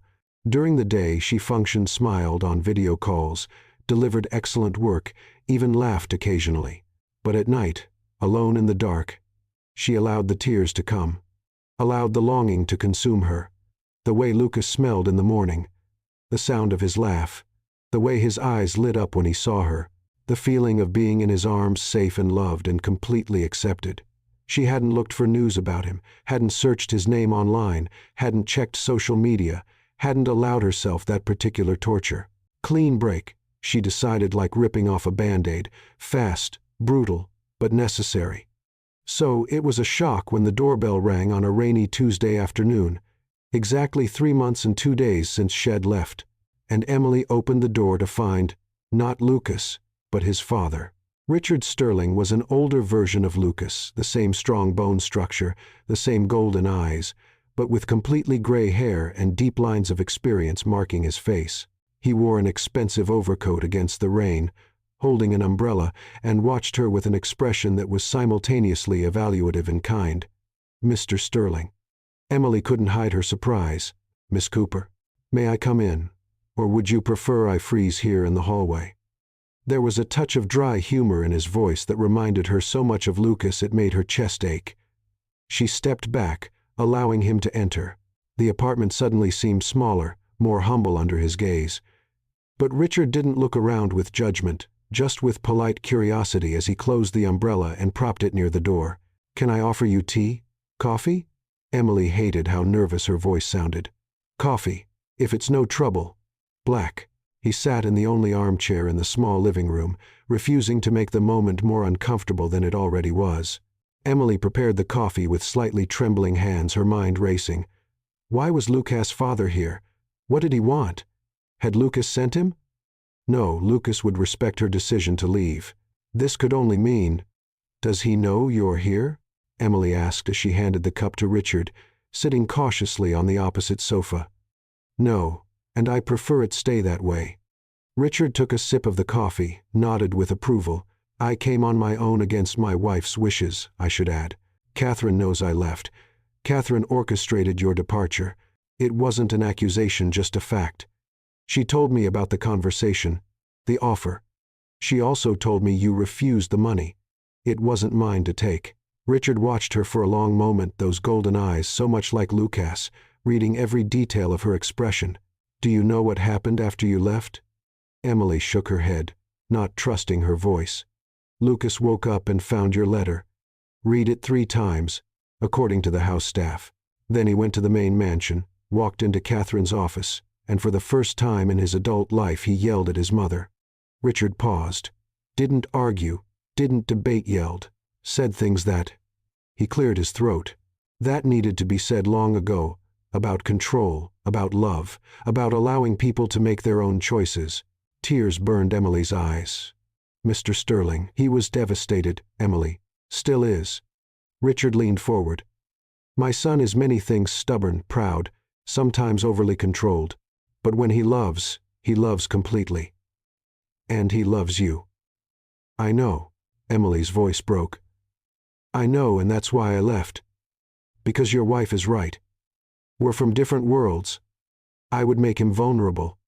You made him human. Richard cut in gently. For the first time, I saw my son truly happy, not satisfied, not comfortable, but happy with that messy, imperfect joy that comes from loving someone who surprises you, challenges you, makes you want to be better. Emily wiped the tears running down her face. So why are you here? To tell me how much I hurt him, to tell you he was never stronger than when he was with you. Richard set his cup aside. Catherine sees vulnerability where there's true strength. Yes, love can be exploited, but it can also be the thing that keeps us standing when everything else crumbles. He paused. And to tell you that in the 3 months since you left, he's shown up to work, fulfilled his obligations, been the perfect son he's always been, but the light went out. Emily, that spark you ignited in him, it's gone. What do you want me to do? Emily whispered. I want you to be honest with yourself. Did you leave for him or for you? Richard stood, preparing to leave. Or did you leave because you were afraid of not being good enough? The words hit like a punch to the stomach. Isn't that the same thing? It's completely different. He walked to the door, picked up his umbrella. One is sacrifice. The other is cowardice. He opened the door, then looked back. My son deserves someone brave enough to stay, Emily, even when it's scary. Especially when it's scary. And then he was gone, leaving Emily alone with her tears and the devastating truth she'd been avoiding for 3 months. She hadn't left to protect Lucas. She'd left to protect herself from the possibility of failing, of not being enough, of eventually losing what she loved most. She'd left because she was afraid. It took another 2 weeks for Emily to gather courage, 2 weeks of sleepless nights, of looking at her phone 1,000 times, of writing and deleting messages she never sent. 2 weeks of internal war between the fear that made her run and the love that made her want to return. Finally, on a Friday night, with trembling hands and her heart beating so hard she could hear it, Emily typed a simple message. Can we talk? The response took 4 hours, 4 hours of hell, where Emily stared at her phone, imagining 1,000 reasons why he wouldn't respond, why it was too late, why she'd destroyed something irreparable. But then at 11 at night, the response came. 3 words. Café Libre, tomorrow. 10 a.m. The same place where it all began. Emily didn't know if this was poetic or cruel, maybe both. Emily arrived 15 minutes early, palms sweating, stomach churning. She wore simple jeans and a navy blue sweater, nothing fancy, nothing trying to impress. Just her. If this was going to work, it had to be with her, being completely, honestly herself. The cafe was less crowded than the first time. The familiar smell of coffee and old books should have been comforting, but only made her heart squeeze with memories. And then she saw him. Lucas sat at the same corner table near the window, but he looked different, thinner perhaps, more tired. There were shadows under his eyes that hadn't been there before, and when he saw her enter, the expression that crossed his face, pain, hope, anger, love, all at once, almost made her turn and run again. But she didn't run. This time, she walked to him. Hi. Her voice came out weaker than intended. Hi. His voice was careful, controlled, but she could hear the barely contained emotion underneath. Emily sat, hands clasped on the table to stop the trembling. For a long moment, they just looked at each other, years of communication happening in silence. Are you okay? She finally asked, knowing it was a stupid question but not knowing how to start. No, he didn't try to soften it. I'm not. You destroyed me, Emily. I woke up and you were gone without giving me a chance to fight, to convince you to stay. Just gone. I know. And I'm sorry. Why? The question came out with more force than he probably intended. Why did you leave? The letter said one thing, but I need to hear it from you, looking in my eyes. The truth. Emily took a deep breath, forcing herself to maintain eye contact even when every instinct screamed to look away. Your mother was right about many things. We're from different worlds. I don't belong, no. Lucas hit his hand on the table, making the cups rattle. Several people looked. He didn't care. Don't give me the edited version. Don't give me what you think I want to hear. Give me the truth. Tears burned Emily's eyes. I was scared, she admitted, her voice breaking. Scared of not being good enough. That eventually you'd realize you made a mistake. That love wouldn't be enough to overcome all the differences between us. I was scared of staying and watching you realize your mother was right, that I was the wrong choice. So you decided for me. It wasn't a question. You decided I was incapable of making my own choices about who to love. It wasn't like that. It was exactly like that. Lucas leaned forward and she could see the anger now glinting beneath the pain. You told me you loved me, made me believe we had something real. And then you ran at the first sign of difficulty, the first time someone questioned if we belonged together. I was trying to protect you. From what? From loving you? From being happy? He shook his head, a bitter laugh escaping. Emily, you didn't protect me. You shattered me. The silence that followed was heavy, loaded with 3 months of pain and unspoken words. Emily wiped the tears flowing freely now, not caring who saw. You're right about everything. I was a coward. I ran because I was afraid, and in doing so I hurt you in the worst possible way. She paused, gathering courage. But I'm here now 3 months later, not because your father showed up, though he did. Not because I feel guilty, though I do. I'm here because I realize that spending every day without you isn't protection. It's just a different kind of pain. And if I'm going to hurt either way, she met his eyes, it'd rather hurt while fighting for you than while running from you. Lucas watched her, his expression impossible to read. And what's changed? The differences between our worlds still exist. My mother will still challenge you. People will still judge you. It'll still be hard. I know nothing's changed except, she swallowed hard, except me. I realize the only opinion that matters about whether I belong in your world is yours. And if you still want me, if you still believe we can make this work, then I'll stop running. I'll stay and fight, even when it's scary, especially when it's scary. For an endless moment, Lucas said nothing, just watched her. Those golden eyes searching for sincerity, regret, love. Then slowly he extended his hand across the table, palm up, offering. Emily looked at his hand, the same one that had held hers in this exact place 3 months ago, sealing a deal that had transformed into something much more. Without hesitation this time, without fear, she placed her hand in his. I'm going to ask you a question, Lucas said, intertwining his fingers with hers. And I need you to be completely honest. Anything. Do you love me? Not the world I live in. Not the possibilities. Not the security. Do you love who I am when we strip everything else away? Yes. Emily didn't hesitate. I love you in a suit commanding boardrooms and in sweats in the kitchen making terrible pancakes. I love you when you're charming at parties and when you're vulnerable in the dark. I love all the pieces of you, Lucas Sterling, even the complicated pieces. A smile, small, tentative, but real, touched his lips. Terrible pancakes. Awful. You're a terrible cook. Good to know. Brutal honesty is back. But he was really smiling now, and Emily felt something loosen in her chest. So here's my proposal. No contracts this time. No deadlines, just the two of us figuring out how to make this work. One day at a time. And your mother?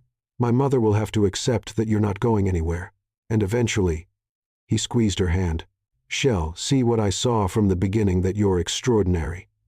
Emily let out a sob that was half laugh, half cry. I'm not extraordinary. I'm just me. Exactly. Lucas stood, pulling her up and into his arms in one motion.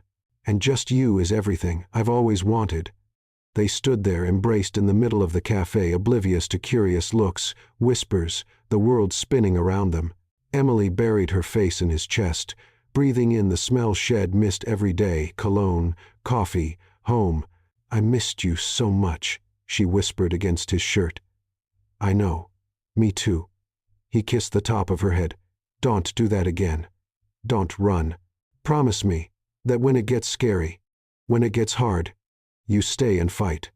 I promise." Emily pulled back just enough to look into his eyes.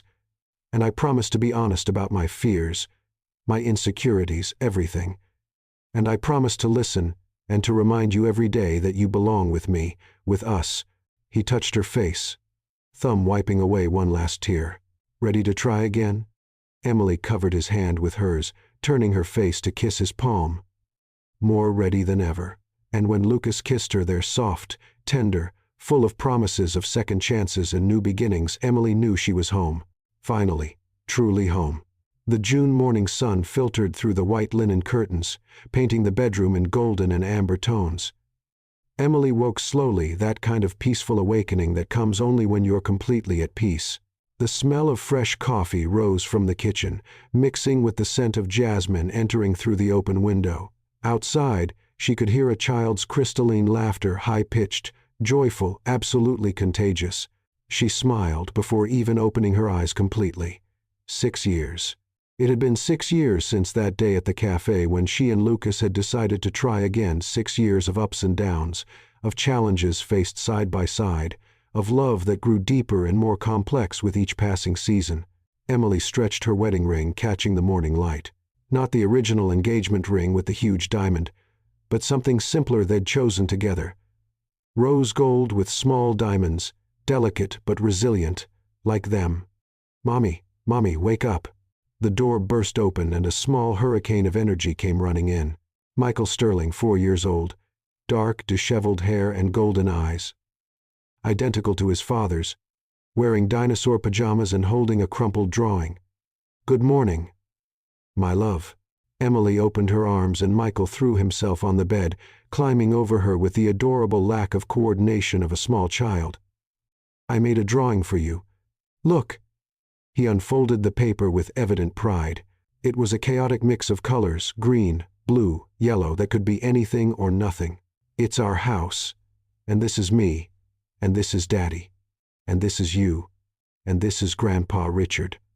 Emily studied the drawing with the seriousness it deserved. "It's absolutely perfect. Should we put it on the fridge?" "Yes." Michael jumped off the bed and ran out as fast as Head entered, yelling, "Daddy! Daddy! Mommy's awake!"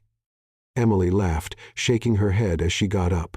She put on a light robe, the June air was already warming, and walked barefoot through the house's hallways. Not the Sterling main mansion, but the old guest house, now completely remodeled and expanded. Walls had been torn down, rooms added, a huge balcony built. It was theirs, now truly theirs. A home built not with Sterling money, but with joint choices, compromises, love. In the kitchen, Lucas stood by the stove wearing gray sweatpants and a white t-shirt, hair still damp from his shower. Michael was perched on the counter beside him, swinging his little legs, narrating something about dinosaurs with intense enthusiasm. Lucas listened with genuine attention, nodding at the right moments, asking questions about T-Rex versus Triceratops. Emily stopped in the doorway, allowing herself a moment to simply observe. This man, who 6 years ago Shed known as a controlled and distant billionaire, was now making pancakes, still bad, she noted with affection, for their son, laughing at 4-year-old jokes, completely present in a way she knew had never been before. Michael was born. "You're watching." Lucas didn't turn, but she could hear the smile in his voice. "Just admiring the view." Emily entered the kitchen, kissing the top of Michael's head before approaching Lucas. He turned immediately, wrapping an arm around her, pulling her against him while continuing to flip pancakes with the other hand. "Sleep well?" He kissed her temple, that casual gesture of intimacy that had become second nature over the years. "Perfectly." She leaned into him, feeling the solid warmth of his body, the steady beat of his heart. "You?" Michael came into the room at 5:30, saying the birds were too loud. Lucas rolled his eyes with affection. "We spent the last hour and a half bird watching out the window and discussing the difference between sparrows and blackbirds. Blackbirds are bigger," Michael contributed with authority, "and they have yellow beaks." "Hess not wrong," Emily laughed, picking up a cup of coffee.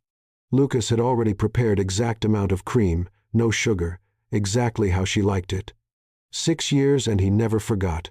After breakfast burned pancakes that Michael declared the best in the world with the unwavering loyalty of a child, they moved to the balcony. It was one of those perfect June days, cloudless blue sky, a gentle breeze carrying the scent of roses from the gardens Emily had planted 3 years ago. Michael was on the lawn chasing butterflies with the serious determination of someone on an important mission. Lucas and Emily sat on the porch steps, shoulders touching, watching their son play. "Remember when we first lived here?" Emily said softly, her voice nostalgic. "When it was all pretending, when I had rules about touching and carefully drawn boundaries." Lucas laughed, the sound deep and rich. "I remember you telling me that when we were alone without an audience, I needed to keep my distance, and you respected that." "Most of the time." She nudged him playfully. "Most of the time," he agreed, taking her hand and intertwining their fingers. "But there were moments when I simply couldn't stay away, when the pretending felt more real than anything it ever experienced." Emily squeezed his hand. "You know what still surprises me?" "What?" "That all of this started with a lie, a contract, $50,000 to pretend for one night." She turned to face him, meeting those golden eyes that still made her heart race. "And now it's the truest thing I have." Lucas released her hand only to pull her closer, his arm around her shoulders, holding her against his chest. "It wasn't the lie that brought us here," he said softly. "It was the courage to admit the truth when it showed up, to stop pretending and start feeling." Deep philosophy for a Saturday morning, Mr. Sterling. "I'm a man of many layers, Mrs. Sterling." He kissed the top of her head. "Besides, I have a 4-year-old who wakes me at 5:30. I sleep little, think too much." Emily laughed, happiness bubbling in her chest like champagne. She watched Michael, who had now given up on butterflies and was examining something on probably an ant or beetle. "He looks so much like you," she said. "Not just the appearance, the way he focuses completely on things that interest him, the determination, that little crease between his eyebrows when he's thinking seriously." "He has your stubbornness," Lucas countered, "and your refusal to accept no as an answer." "Fair." Emily smiled. "He comes from a long line of stubborn people." Later that afternoon, Catherine Sterling appeared for her weekly visit. Emily had learned over the years that the Sterling matriarch was significantly more complex than that first intimidating impression. Beneath the pearls and impeccable posture, there was a woman who loved her family fiercely, sometimes in questionable ways, but always with intentions she believed were right. Their relationship wasn't easy, it probably never would be, but they'd found a rhythm, mutual respect, if not always agreement. And when Michael was born, something had changed in Catherine. Shed softened in ways Emily suspected Catherine herself hadn't anticipated. "Grandma!" Michael ran to Catherine as soon as she got out of the car, and to Emily's continued surprise, the woman who always seemed so controlled bent down in a Chanel suit, no less, and opened her arms to her grandson. "My dear boy." Catherine hugged him, then pulled back to study him seriously. "You've grown since last week. I'm certain of it." "I grew this much." Michael stretched his arms as wide as possible. "And I found a giant beetle today. Want to see?" "Absolutely." Catherine took his hand and allowed him to lead her to the garden, where apparently the beetle was still being monitored. Lucas appeared beside Emily, both watching the scene with intertwined surprise and affection. "He'll never get used to this," he murmured. "My mother, who used to terrorize CEOs with a look, is now genuinely interested in beetles. Michael has that effect on people." Emily leaned into him. "He got you to start watching dinosaur cartoons at 6:00 the morning. Touché." When Catherine finally emerged from the beetle expedition, she joined Lucas and Emily on the balcony. A maid had brought tea because, of course, even casual visits to grandchildren came with proper tea service. "Has a remarkable child," Catherine said, watching Michael, who was now building something with wooden blocks on the lawn. "Curious, intelligent, kind." "Thank you." Emily accepted the compliment, knowing that coming from Catherine, it was significant. Catherine turned to face her directly, those steel-gray eyes softened by age but still sharp. "I was wrong about you." The silence that followed was heavy. Lucas stiffened beside Emily, but she touched his knee gently. "It's okay. When you first appeared," Catherine continued, "I saw only what I expected to see, a young woman from modest origins, dazzled by my son's world, probably interested in his money." She paused, taking a delicate sip of tea. I was wrong, and worse, in trying to protect my son. I nearly destroyed the best thing that ever happened to him. Mother Lucas began, but Catherine raised her hand. Let me finish. She turned her eyes back to Emily. You made him happy in ways I didn't know were possible. You gave him a home, a family, a son. Her voice grew softer. You gave him love without conditions, without expectations, just love. And for that, Emily, I'm grateful, and I apologize for nearly driving you away. Emily felt tears burn her eyes. In 6 years, Catherine had never apologized, had never admitted wrong so directly. Thank you, she said softly. And for the record, you protected him the way you knew how. I don't blame you for that. Catherine nodded, something like relief crossing her face. Then, because she was Catherine Sterling and emotional moments needed to be balanced with practicality, she cleared her throat and changed the subject. Now, about Michael's 5th birthday party next month, I presume you've begun planning. Lucas and Emily exchanged glances, that kind of silent communication that comes from years of partnership. Actually, Lucas said, we were thinking something simple, a few friends from the playground, cake, maybe a clown. A clown? Catherine repeated as if head suggested an entire circus. Well, if you insist on simplicity, I suppose I must respect that. But at least let me provide the cake. I know an excellent bakery. Of course, Catherine, Emily smiled. That would be lovely. That evening, after Michael finally fell asleep, a process that involved 3 stories, 2 songs, and an elaborate negotiation about just 5 more minutes, Lucas and Emily found themselves on the balcony again. The sky was darkening, stars beginning to appear, the night air bringing the sweet scent of honeysuckle. Lucas leaned against the railing, looking at the main mansion in the distance, its windows lit like a lantern. Emily approached from behind, wrapping her arms around his waist, resting her cheek on his back. What are you thinking? She murmured. About how strange life is. He covered her hands with his. 6 years ago, I was in that mansion feeling trapped, suffocated by expectations and obligations. So I hired someone to pretend to love me for one night. He turned in her arms, pulling her closer. And now, I'm here in this house, with you and our son, and for the first time in my entire life, I feel free. Emily touched his face, her thumb tracing the line of his jaw. You know what still surprises me? You keep saying that. He smiled. What surprises you this time? That all of this started with a lie. She looked deeply into his eyes. And now it's the truest thing I've ever had. Every challenging moment, every compromise, every time we chose each other, it all built this. Us. Lucas held her face between his hands, that gesture that had become their sign over the years. Nothing got canceled that night, he said softly, echoing the words Head said so many years ago at his cousin's wedding. Emily smiled through the tears of joy burning her eyes. Nothing got canceled. It was just postponed until you were ready to truly love me. And now you love me, and I love you, and we have a son who wakes up at 5:30 to talk about birds. She laughed. And somehow that's perfect.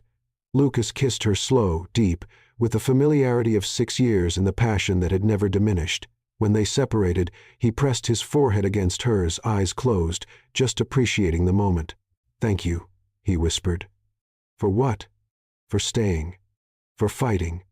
For choosing this complicated, imperfect, real love, instead of running when it got scary. Thank you for making me want to stay. Emily kissed him again softly. For showing me that belonging has nothing to do with money or status. It's about being loved exactly as you are. They stood there embraced under the emerging stars, the distant sound of Michael stirring in his sleep, coming through the open window, the gardens around them perfuming the night air. 2 worlds that should never have met. A lie that transformed into the deepest truth. And as night enveloped the Sterling property, Emily thought of all the choices that had brought them here, the good, the bad, the scary. She thought of the desperate girl who'd accepted $50,000 to pretend for one night. She thought of the man who'd knelt and transformed pretense into promise. And she realized that sometimes the best love stories start with a lie because it's the truths we build after truth, choice after choice, day after day, that create something that lasts forever. I love you, she whispered in the darkness. "I love you too," Lucas responded, holding her tighter. "Always." And in that moment under the starry June sky, with their son sleeping peacefully inside, and years of imperfect but real love spread behind and ahead of them, Emily knew with absolute certainty she was exactly where she should be. Finally, truly home. Emily Cooper entered Lucas Sterling's life as a hired lie, $50,000 for one night of pretending. But what began as a transaction transformed into something no contract could contain. True love, imperfect and deeply human. She learned that belonging doesn't come from birth or wealth, but from being loved exactly as you are. Lucas discovered that vulnerability isn't weakness, it's the courage to love without guarantees. Together they built a home not on foundations of privilege, but on daily choices to stay, to fight, and to believe that love is worth every scary moment. 6 years later, with a son running through the gardens and scars transformed into wisdom, they prove that the best stories don't start perfect, they start real. And perhaps deep down, this story also speaks to us about having the courage to love even when we don't feel like we're enough, about staying when it's easier to run, about discovering that our greatest strength lies in being completely, honestly ourselves.